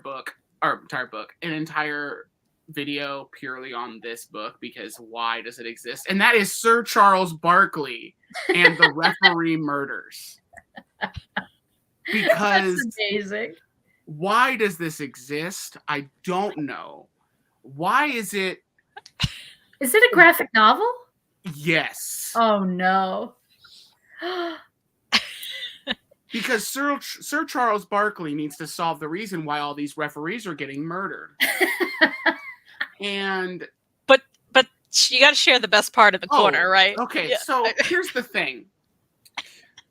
Because this book couldn't exist on its own, they decided to throw in this little nugget down here into how to read the flips. What flips, you may ask? There's a flip book in the bottom corners that actually bleed into the pages. So the art is bad. Cut off. They cut off the art for this flip book, and you know what the flip book is? It's just Charles Barkley turning around in a yellow coat. Like, I'm trying to see if there's a way I can do this. No, nope. Can't. But there's also a flip book that you can cut out yourself at the back that has not been done, because I am keeping this thing. If I were ever going to get a book graded, it's this. Look at the back. So wait, do you remember where you got that? Because I can't remember. We got it at Book and Music Exchange here in Owensboro. Oh man. I have to guess that Charles Barkley put that out, right? No, published by Hamilton Comics. Really? I feel like they're not around anymore. They aren't. Yeah. I don't think this is what did it though. But the art actually isn't that bad. Like, check out, Sick Charles Barkley and just going in and dunking. The art's pretty good. The colors are good. It's put together well. I don't know. I keep it in a Mylar bag because I want this to stay perfectly in great condition. Here's the thing, Reed. You definitely did not read that this year, just so you know. Did I not? You 1,000% did not read that this year. Then fine. But I needed to showcase it. The world needs to read this year. Yeah, that's it. What a great unexpected pick. All right. Wow. So much excitement. But what a great pick. Wow. Hey, Farhan's here. Farhan. Farhan, Mary, and the other guy. The other guy. I'll take it. Yeah. Love that. All right. So it's time for the least favorite book, our worst read of the year. Oof. I had several contenders for this. Several, in fact. But it ultimately came down to one I feel like, if anyone's heard me talk about it, they won't be surprised. It is on my shelf. Well, parts of the book are on my shelf. I'm specifically referencing the issues I read this year. Okay. And how there were many issues with this series, as there continue to be. And that's, of course, Boom Buffy. Why did you do this to me, Boom Buffy? You could have been so good. You started out so good. And then you kept going downhill to the point where I just read single issues on Hoopla every now and then. I'm so behind now. Hate it if you're still in the chat. You know what I'm feeling. I'll probably continue because I like to hate myself, I guess. I don't know. It's not good. And I can't even open this first hardcover, which looks very nice and pretty, doesn't it? Except it falls apart when you open it. So, it's messed up. Boom, why are you doing this to me? That's why you'll never be my favorite publisher. You can't be. You gotta have something that you love that hate also. Yeah. And that's I hate it so good. Mm-hmm. It doesn't help that I love Buffy, right? And I want to keep giving it a chance, thinking maybe something will change. A different writer will come in, or I don't know. What are they? Are they running? Yeah, I just don't know what's happening. Come back in I don't know. Hey, Max is here. Hi, Max. So that's my worst read of the year for sure. Sad. Wow. So this category makes me feel a little bit bad. I know, here she goes. Like, you're like, oh no, I feel like a ratings conversation is going to come out of her mouth next. But I do feel a little bad about saying, like, but if I'm being honest, this was my worst read. I think I was like angrily texting you, Kristen, about this book. I borrowed it physically from the library, and people might say, oh, Mary, you don't know the creators. Maybe I didn't get it. I needed explained to me. But it's possible, right? So I believe this was a webcomic first. This one was One of Those Days. Have you guys seen this? You showed me the art, and it looks like a lot. So basically, here's why I didn't enjoy it. And I just was like getting so annoyed. Like, so they're the creators, they're the writer and the I could be talking a little bit out of like, make-believe land, but I believe they are the artist and the writer. And so my point is they're drawing themselves, right? And I bet you they're very beautiful people. They must be very well built. But like some of the drawing, I'm like, all right, we got it. Like, you have great bodies, you love your body, like wonderful, right?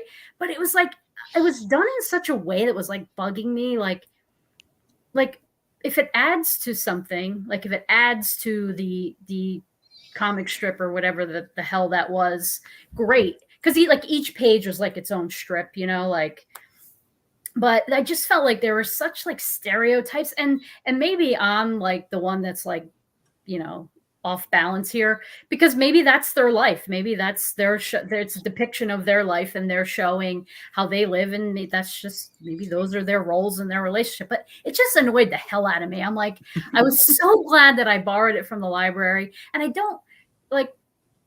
Kristen, do I have this reaction often? I really don't. Like, I mean, it was all right, and I find something good about it, right? Yeah. That book just annoyed the hell out of me. So I am very grateful for the library, because this prevents money being spent on things that you hate. Yeah. So that would definitely, when I was going through my Goodreads, like I was surprised that I think what happens is under this category, I need to keep better track of like things that I don't finish, because there's probably stuff on there, and some may say, oh, well, if you didn't finish it, how do you know if you liked it or not? Well, if you read at least halfway through a book, I say you could have a voice on that. But I'd say even sooner. Yeah, right. If you read 20 pages of a book and you were like, forget this, like that's warranted. Like you have an opinion now. You're able to. Yeah, it's all valid. Yeah, totally. So when I went through my Goodreads, that was definitely staring me in the face. So had to pick it. Makes sense to me. Yeah. My pick is one that really, I guess, I don't know if I hated this book. I was just so disappointed in it, and it just bummed me out, because from the looks of the cover, I'm like, this is great. It looks exactly like it should be my jam, but it was not. And it's been sitting in the Let's Take 2 Second and Charles box since I read it. And that is Suncatcher. By Jose Pimenta, or I think Pimenta. I don't know. I'm probably wrong. But I love the cover. Yeah, that's cool. And I was like, oh, there's a guitar, and then there's like a band, and so I'm like, this is made for me. And I just really, the art's fine. I don't dislike the art in it or anything, but the story just, I was like, it left so much. I felt like I didn't fall in love with the characters. I didn't get any of that to where I was like, I love this character. Like, I didn't have any like fight for these characters. I didn't root for them in any way. And they had problems. Like, there were things about them that I was like, oh, I should root for this character, but I didn't feel any connection to it. It just felt really dry and empty. And it was just really disappointing. And I've been trying to get Kristen to read it. And I think, did you read like the first 3 pages? No, you kept telling me not to read it because you're like, you're not going to like it. And I was like, oh, yeah. I was like, oh, I'd like to read it before we get rid of it just in case I like it. Yeah, I was going to say, I read about half of it. And then I kept not wanting to pick it up because I was just bored. Yeah, exactly. That was the thing. So I didn't read it. Yeah, I didn't finish it. And it's like, I felt like there were so many things like to where they could have made the characters less boring. And I didn't have that. And so this was just a big disappointment, which made me sad. And I think that says something, because I think the 3 of us, like, we enjoy, like, the story doesn't have to be like, have explosions and stuff in it. Like, we like slice of life kind of things. Like, but if it was like that boring to you, I just feel like with knowing nothing about it, I feel like it must have been really freaking boring. Yeah, totally. And like, I agree with you. Like, none of us pick up a book wanting to hate it. Right, exactly. Like, even stuff that we love to hate. Yeah. Like with Kristen, like knowing that Buffy's not going to be good as it continues on, like as it's been, but you want it to be good. So we don't pick it up reading it, like expecting it to be bad. Exactly. Yeah. I'm going to catch up with some of the chat here. Batmanda says, wasn't sure what to expect going into This Is How You Lose the Time War, but I loved it. I feel like that sounds familiar. Like I've heard about that one, maybe. Hate Might Be Too Strong, but I was disappointed by Muse. I have not heard of that one. Mm-hmm. Mass Effect Deception is the worst book I read this year. It was the final book of the original series, and it was like the writer didn't read or care what happened in the first couple books. That's frustrating. Yeah. Incredibly. Weird. Yeah. Happy New Year, River. Happy New Year. King of Spies was my surprise book of the year. Cool. Starhenge was the title. I wanted to get it so bad, but just couldn't. Hate that feeling, right? How to Take Over the World by Ryan North was a disappointment. I wanted to like it, but I was so bored.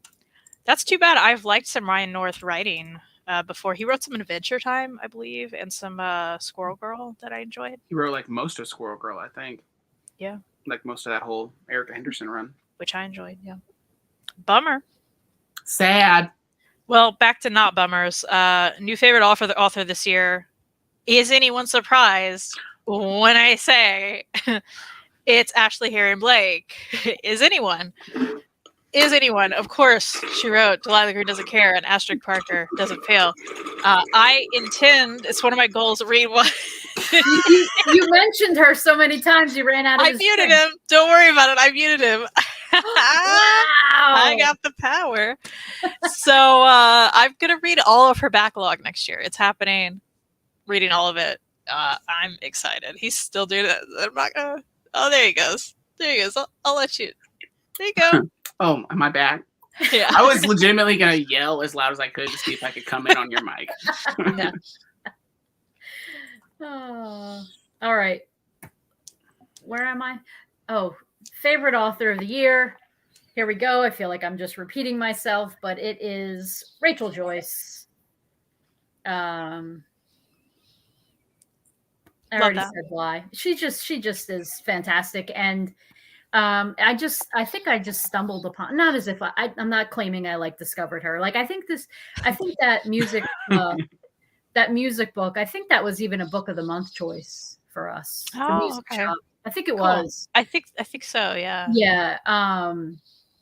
I didn't get it through them, but yeah, it just goes to show. I mean, not like this is, we all know this, but if you just try somebody new, you could end up finding your favorite, and you would never, if you don't step out a little bit and try a different author, you would never, different creator, you're not going to find new great things. There's like so much out there. So. It's good. Mine is Janette McCurdy. No, it's not a repeat. This is a book that and this one was a tough one for me because I was like, fave new author, like I wanted it to be something that like came out this year. This author, this cartoonist has been working for a while and been doing things, but I didn't get to read any of their work until this year, just because of the collected editions. And so I chose Matthew Allison, who did Kankor. And this is a book I have no idea what this book is about. I will never probably ever figure out what this book is about, but for some reason, I legitimately couldn't put it down. I loved it. And the art was so good, and there's just so much of the book is stuff like this, to where it's just like weird, just very vast, like blankness, but I don't know, something about it was just so good, and it collected everything like from his original stuff that he did, like when he first put it out as a mini comic and things like that. Super weird, messed up, like fun things, but he signed it for me, which was nice. And yeah, so Matthew Allison, I will probably buy everything that he puts out from here on, and I'll be more on the radar for it, because I had heard of Kankor when it first came out. Like I think Ad House Books put out a collection of it that wasn't this big, but I went with this one. I was gonna go with Zoe Thorogood, but I didn't want to repeat again because I've repeated a lot. Yeah, that's what Chris is going with. For sure, favorite. And I completely agree with you. But I wanted to show some love to Matt Allison, to someone different who also is a lesser known independent creator. So awesome. Peter S. Beagle. It's my new favorite author. Okay, Bagel. Check him out. Is it Bagel? I don't know. I'm just it's Biagle. Biagle. I can't really remember things I truly disliked, but I was disappointed by the current Spider-Man run by Zeb Wells, mostly because I did really enjoy his run on Hellions. That's a bummer. Let's see. Best thing in general we read this year. I feel like we know Kristen's. You don't, because I was like, I'm not going to keep saying Delilah Green in this. So instead, I'm going to say Oliver Tree versus Little Ricky, Alien Boys, which I loved so much. I loved it so much. It was ridiculous and just bonkers and ridiculous, and I loved it, and it was my favorite, and I loved it. And I loved it. Did I mention I loved it? I think Also, I had to remind Reed that we've seen Oliver Tree 3 times this year, because his first tour was early in the year, which we went to, and then we went to the second one. And Reed thought that happened the year before, and I was like, no. Yeah, we went to the second tour twice. Year. Right. I loved it. Did you buy that book at a show, or did you get it elsewhere? I had to get it elsewhere. Yeah, they didn't have those at the show. Yeah. That'd be cool if they had it at the show. Yeah. Right? But we didn't. They should have. Like, why? It seems weird that he wouldn't have it there, right? Yeah, it is. Weird. I think, as a person who now the few shows that I've ever played in recent years, since I've had books out, I bring books to shows. People don't care. Really? And I'm also thinking, like, there are other times. I think the only other time I saw a book at a show was, weirdly enough, the first time me and Kristen saw Green Day together. Okay. Against E was the opener, and Laura Jane Grace's book had just come out, and that was there. And I remember being like, that's the only time I've seen a book at a show. And it's like, I'm always trying to sell all my books at all the shows, because that's all I have, because I don't put out music a lot. But I don't think people don't care. That's interesting, because like I can't remember the last time I saw a book at a music show, but like, to me, I would like jump on something like that, because that's not something I would see all the time. Like other stuff, T-shirts and things like that. Like typically you could even get that online somewhere later on, but like, I don't know. I don't know if that's just like the book nerd in me, but like, I would think that would be cool, especially because most likely it would already be signed, or you could get it signed, Right. Exactly. Yeah. Like hers was signed, and that was really cool. I think part of it too is probably like logistically, having a big box of heavy books may be hard. That thing's big, so yeah, that is true. Yeah, because it is a pain. That's like bringing in the tub of merch when it's just full of T-shirts is so much easier than bringing in a tub full of books. Yeah, you'd have to use a dolly. Right? Yeah. You guys call them dollies? Yeah. Yeah. All right. What do you call them? Dollies. Okay. It's like, is there another word? I had to bring up Chris's favorite series of the year, due to Powerbomb by Daniel Warren Johnson. It was a perfect comic. Our friend Kyle gave his first issue of that. Is it near you? I think so. Oh, but we still haven't read it. Did you read it? Nope. I didn't read it. Yeah, we're gonna have to do that. 2023. We're gonna read that one. Nice. For sure. Nice. It's funny you said the dolly thing. That probably stemmed from the conversation we had about you said you were going to a friend's for Christmas to do a grab bag. And I was like, is grab bag the same as White Elephant or Dirty Santa? And you were like, Dirty Santa. And I was like, that's what Reed's parents called it, which I had never heard either, because I always called it White Elephant. You never heard it called Dirty Santa? Never. Or I've Yankee heard of White Swap? Elephant. What's that one? Yankees, that's just from The Office. Michael calls it Yankee Swap. Because he just makes it up on the spot and thinks that he's being clever. But yeah. So I thought you were gonna say, what do you call the thing that like you use like on your bed to like prop yourself up against? Oh yeah, the husband. The husband. I said that. Was it you, Chris? I thought it was you. You're like, I was like, what? Yeah. I'd never heard that. Yeah. Yeah, we get to make that joke. That's the thing I don't know though. So I think that was just one I think I didn't know what it was called. Yeah. But also, isn't that weird? It is very weird. You get to make the joke now. Like, take my husband away. Like every time when I have to move it from you. I have said that. It's something. All right. So I'm leaving the husband conversation. So so the best thing in general that I read, that I felt I read. So this is by Louise Erdrich, The Sentence. Have you guys seen this book? No. It is wonderful. I'll just tell you the key components. There's a bookstore. It's being haunted by a ghost that used to be an annoying customer. That frequented the store, and basically she won't leave. So that's just a bit of what it's about, but it's the main character works at the bookstore, and it's you get a bit about her life and her husband, and there's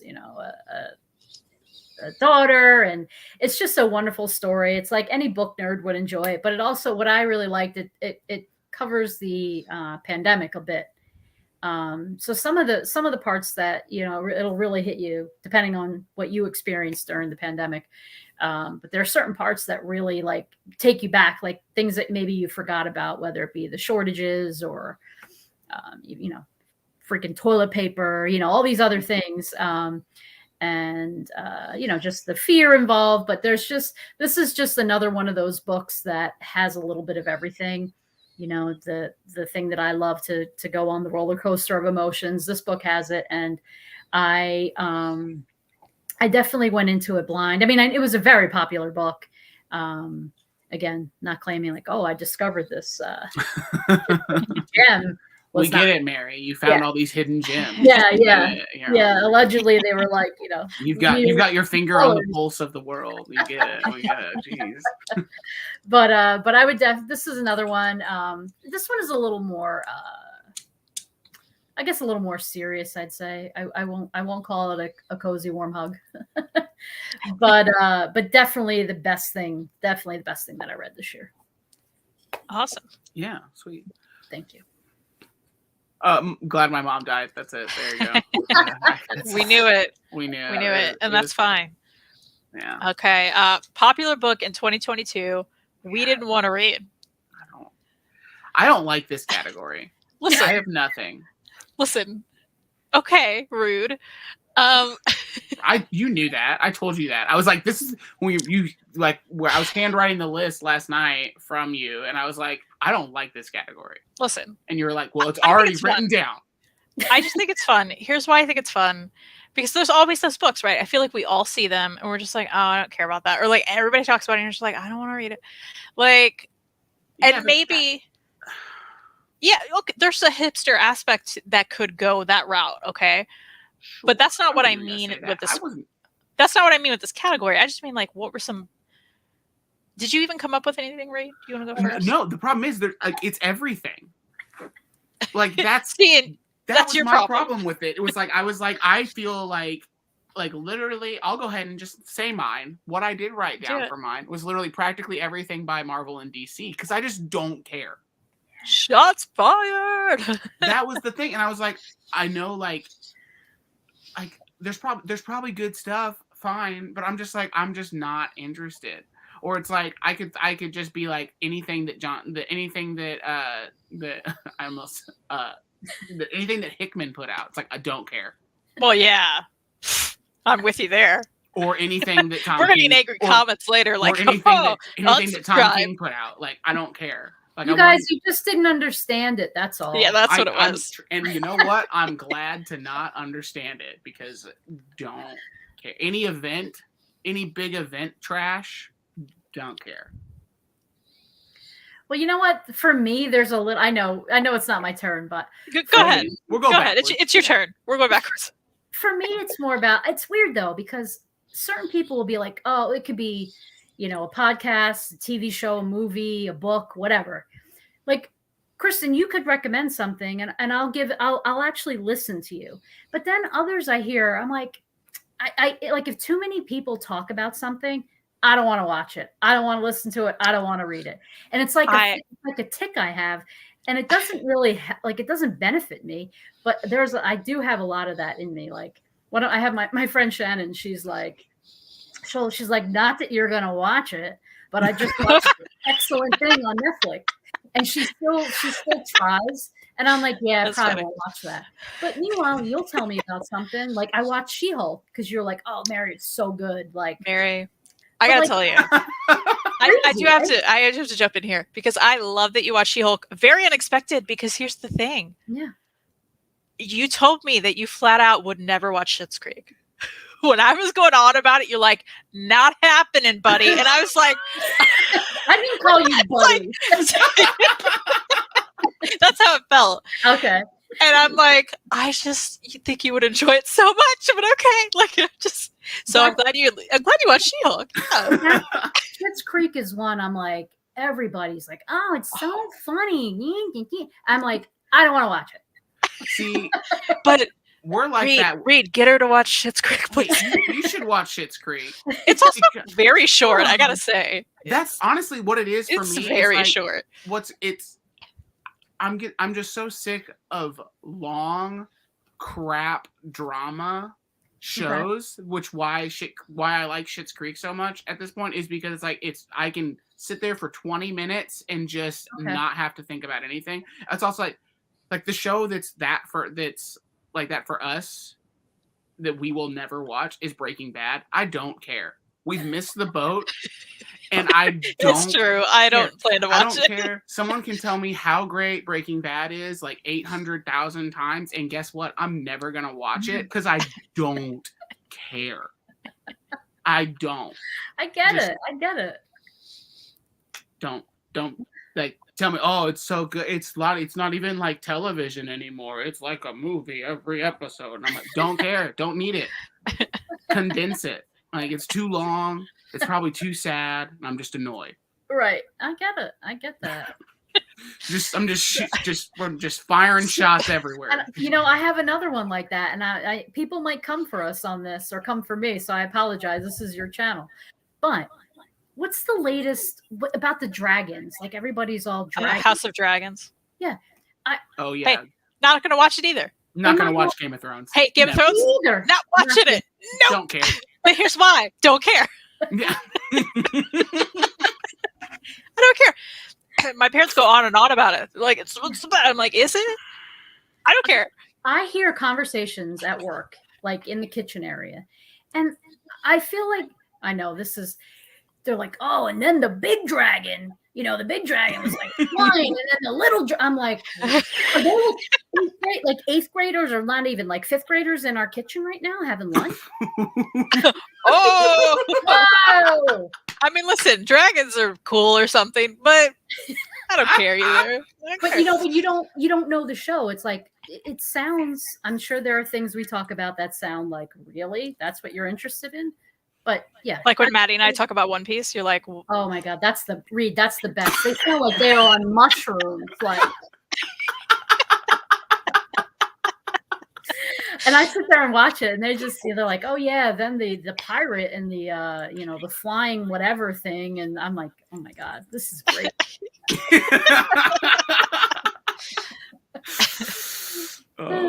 Oh, okay, Chris, all you had us until Star Wars, though. You had us until Star Wars. Honestly, at this point, respect. Yeah, someone who has not watched Star Wars by now, then it's just like, don't even bother. I mean, like, you, Chris. I get it. I'm not like angry. I'm not going to make you watch Star Wars, but like, I like it, you know? Well, I have an interesting take on Star Wars. Like for me, it's more about my childhood. Like, same. Yeah. Like, buying the figures and getting all the toys and stuff. And those the first three that were released, I don't want to get all into that. Those are like my favorite. And those were like, that's where my love is. Like anything after that, I don't know. I haven't found that same love for it. So like, I get it. Like it's like a lot of things, right? If you don't grow up with it or it doesn't hit you at a certain point in your life, it's probably not going to stick.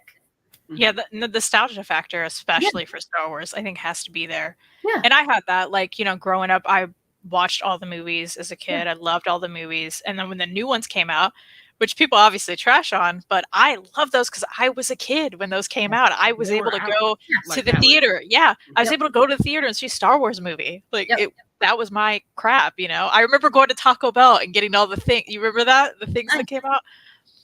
No, nobody? Okay. I have no idea what you're talking about. There were like these little collector things you can, anyway, I collected them. Good times.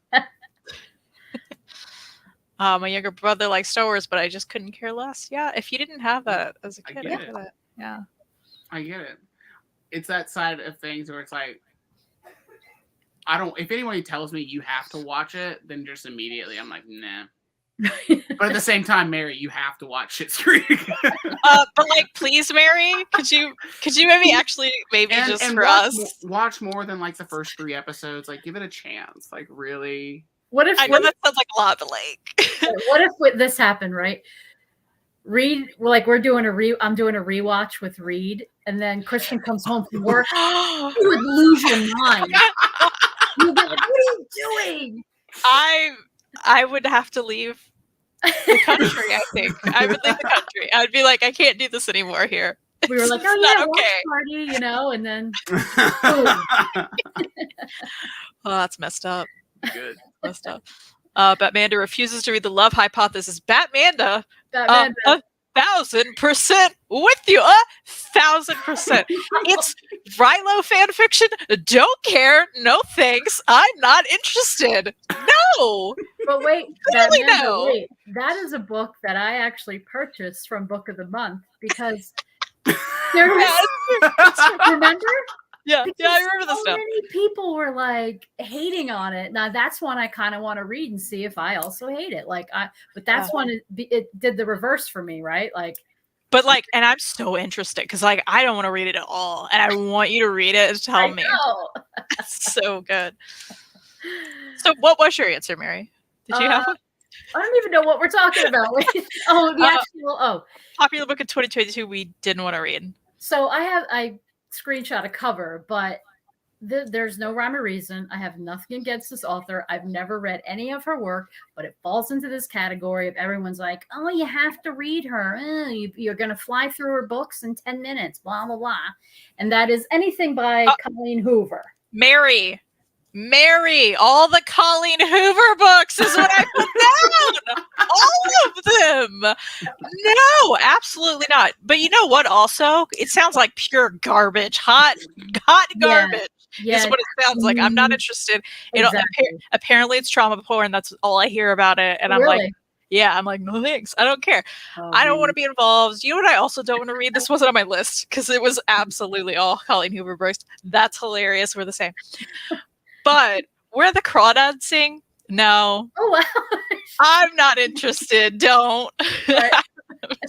No. That's all. Oh no. Batmanda. You get this category has us like fired up. This could be a whole episode. This got Maybe it should be. We should come back with that. Yeah. Everyone in the chat's angry. Not currently, later in that episode. Right. Yeah. I love that we have the same answer. Okay. What's the next thing? Favorite thing I bought but didn't read. This is hard because it's a lot of things, right? Yeah. It's hard to pick one, right? It's definitely hard to pick one. In fact, I had one, but I'm like, do I even want to use this one? I'll go since we reversed the order. Yeah, go ahead. And I don't know if this one counts really because this was I got this. We had almost bought this, me and Kristen, and then we didn't, and then so I put it on my list, like, and I got it as a Christmas gift, so I'm putting it on my list because we did almost buy it and I just didn't pull the trigger, and that's the complete 8-ball by nice. Dan Clowes, because I'm like, I want to read this, I wanted to buy it, but I was just like, I didn't, and I could have bought it earlier and probably read it, but I didn't. So this is my favorite buy/gift, but not read. That's nice. And it's chunk. Yeah. You hear that? It's a nice flop. It's got a good flop to it. It's quite loud. That's why the people come to this channel.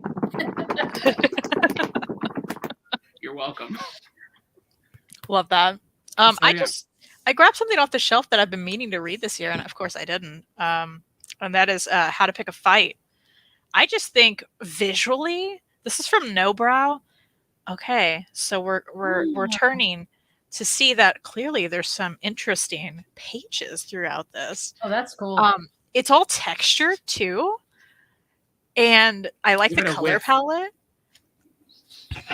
I don't smell anything, but I can't smell. I'm stuffed up. Yeah. I don't know. It looks super cool. So I think this is one of my favorite things we got, but I haven't read it. So like, what if it's garbage? I don't know. We'll see. 2023. I'll let you know. I don't know why I took a screenshot of mine because I have the book over. Oh, sorry. Alexander's here. I think I just saw a glimpse. Shots fired. Paper Girls. The chunky version. Yeah. The chunky paperback. Yeah. Love that. I, for some reason, had to have it in that form. For that reason, the flop factor. And I think I've said it before on your channel, but like I read the first trade, I really enjoyed it, and then just fell off for no reason. So I had to buy that, and then I haven't read it yet. So 2023. It's happening then. Hashtag 2023. Let's start that. We should. No one else is going to use No one else has done that. Yeah. Okay, favorite cover. I had several that I really enjoyed. And I chose to pick the one I haven't even opened yet. That I have shown on some shows, and that is the DCBS edition of Ascender. Nice. I think it's a super cool cover. There's something about it's Dustin's art's wonderful, but also just like the background, the white. I don't know, everything against the white. I just like how they did this. Nice. It's nice and it's a good one. It's creepy. Spooky. It was this and Gideon Falls, the one that I keep showing everywhere. Okay. So it's a good one too. Cool. That's a good one. Mine is an older book. I think I've showed this before. But this cover, it's the complete Sherlock Holmes. Shiny. Leather-ish. I don't know if it's real. It was loud. That scary you, Reed? Yeah, it just startled me. I wasn't ready for it. I was like, But I mean, I know it's about the cover, but I mean, come on. Look at the gold. Yeah. But love it. I had I recently, and this is like my, I don't know, 10th complete collection that I own. But I just can't resist them. So love them. That's a good one. Mine is another repeat, and I just don't want to bend down and get it. But it's the Dream of the Bat collection. I love that cover, and I just love I love that the actual cover is the disgusting weird thing that I have to cover up for all the PPP, and then the back cover is the embossed thing. So I just like that. I like the simplicity of it. It captures it well. Nice. Yeah. Narwolf was super fired up for the question Omni. Bought it, haven't read it yet. Then I read some singles of that run a few videos back though. Okay, that counts as something. Mm-hmm. Also, we've been there. Yeah. Honestly, it looks beautiful, but I haven't read it yet. Batmanda, you must read it. It is beautiful, and I love it. Okay, we're down to the last one. Wow, I want to say I'm amazed. That is the first mention of Tillie Walden. Oh yeah, in this episode, because I expected Clementine, a Clementine to be in your top. Well, it's in my top reads of the year, but I expected you to like it in something. Like it was hard to pick a category, I guess, for that. Sure, I don't guess know. So. Also, maybe I forgot it on the floor. I specifically moved it so you would see it. It's too late now. Because I didn't think you would find it. I wrote down a recommendation Mary had, and then I put my hand in the ink, and my fingers are just it's everywhere. It's bad. Gross. Is that ink that I made you buy? Read. I'm sorry that we use that. Kristen uses that phrase a lot. Oh, Mary made me buy this. Oh, it's fine. Yeah, it's fine. If you ever want to reach out and see if it's true, like I really told her she should buy. At this point, I never believe her. So you're always in you're always in the clear at this point. That's just her go-to. Messed up, man. Is it? All right. Favorite spine. This one was hard. I feel like there actually weren't that many great spines this year that I have in particular. Same. Like, I struggled with this, which is why I'm also picking a double. It's Glad My Mom Died. No, I'm joking. No. Like, what's that even? I think I have to say, though, I'm going to go with, that's not even... What are you grabbing? Well, I grabbed the Tales from Heroes County because I was like, oh, it's the trees, but this one doesn't connect with the other trees. So that's actually not it. Boo. What I had over here was also How to Pick a Fight, which I haven't even read. I just really like the spine. Because you got the guy with the hair and the boxing gloves, and it just seems to tell a story before even opening the book, which I think is neat. Nice and bright. I don't know. Mm-hmm. So I bought this year, right? Yeah. But I question myself because I have other editions, but these are the Everyman's Pocket Classics. But I just love these spines. They're just like aesthetically pleasing, right? Love those. So I have this one, and then also the Sherlock Holmes book I just held up. But I mean, this spine is like pretty cool too. Yeah, just that classic, like yeah, for sure. So I struggle with finding the spine that I liked. And it's one of those things to where, like, we always talk, like me and Kristen always talk, just like the spine. I mean, that's what sells the book, right? Legitimately, because like you don't go anywhere and see the cover. Like only in comic shops does the cover sell the book. Yeah, as much. So it's always difficult. But I picked the same one again. I picked the 8-ball spine because I just really, really like this spine.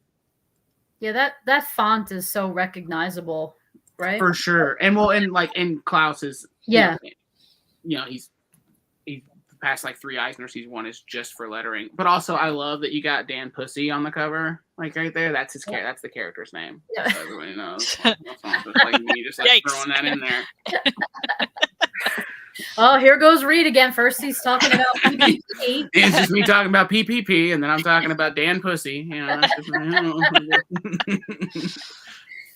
In this house we love Tillie Walden. Love that house. Same here. Absolutely. Razor Robin wants to know, is that a side photo?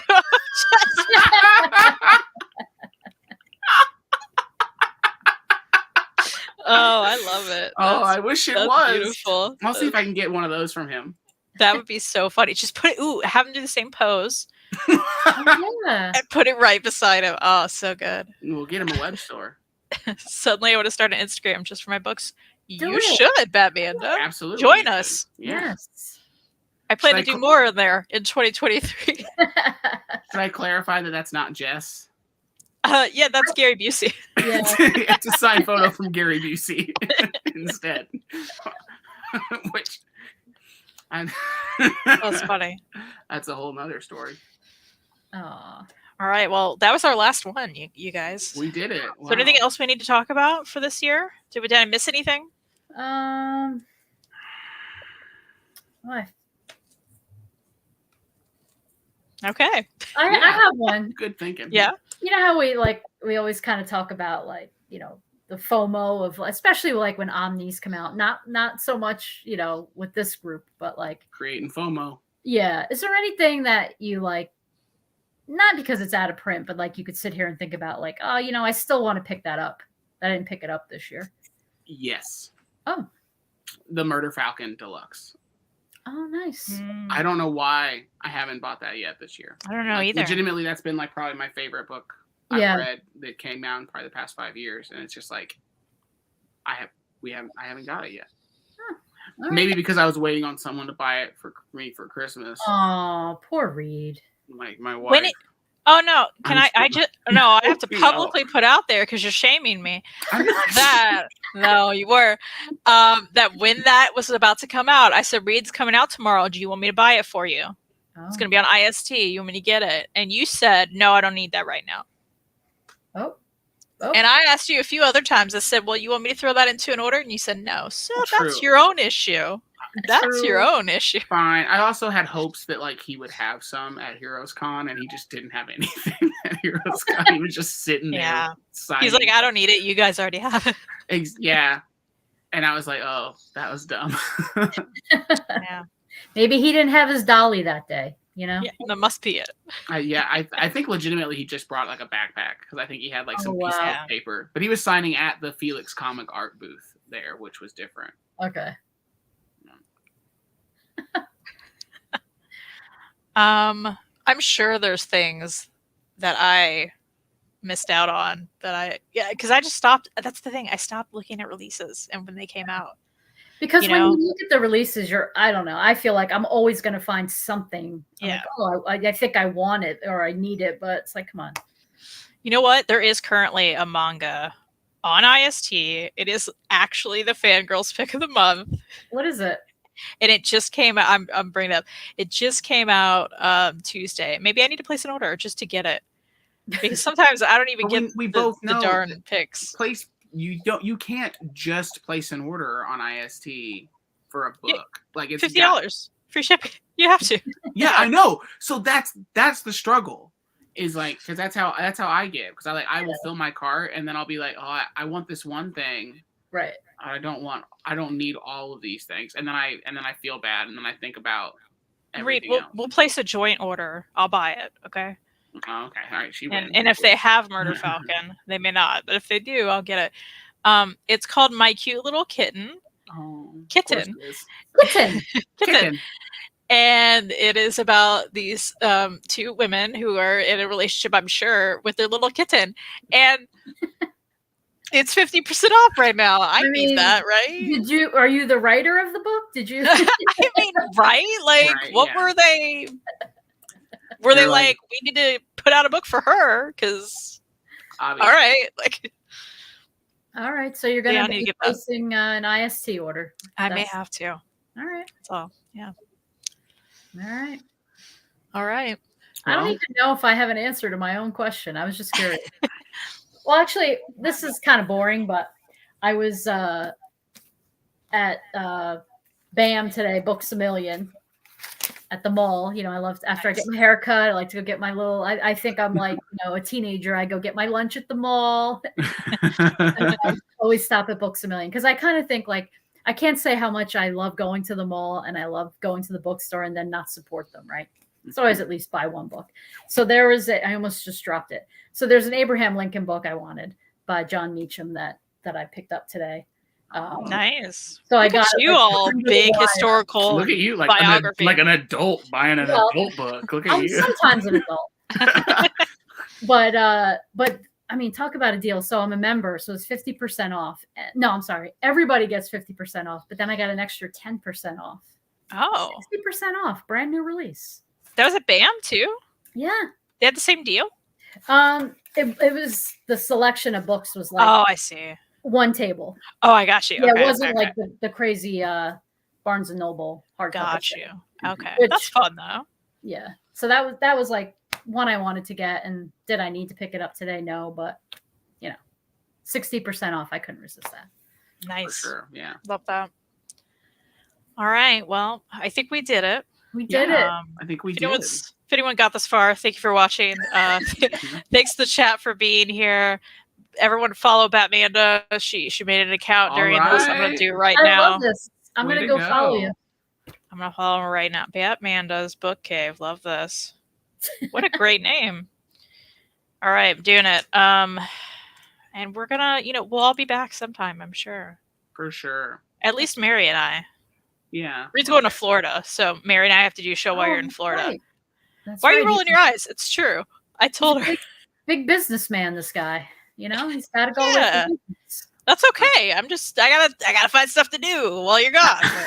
You're gonna be like, I want to do a live stream. Well, I'll be like, Kristen, we already did 4 this week, but I'm gonna have like a laptop in Florida. I could still do the show.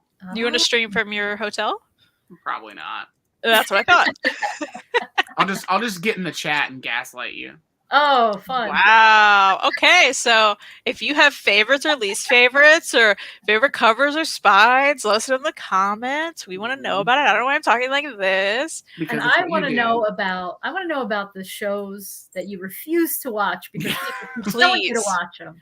We need to know about that. And the authors, you're like, no thanks. Yeah. We got to know that. Thank you, Chris. You have a good night too. Thanks, Batmanda, for being here. It's a pleasure. Thanks, and have a great night, everyone. Yeah. Thank you for joining us. Thank you, guys.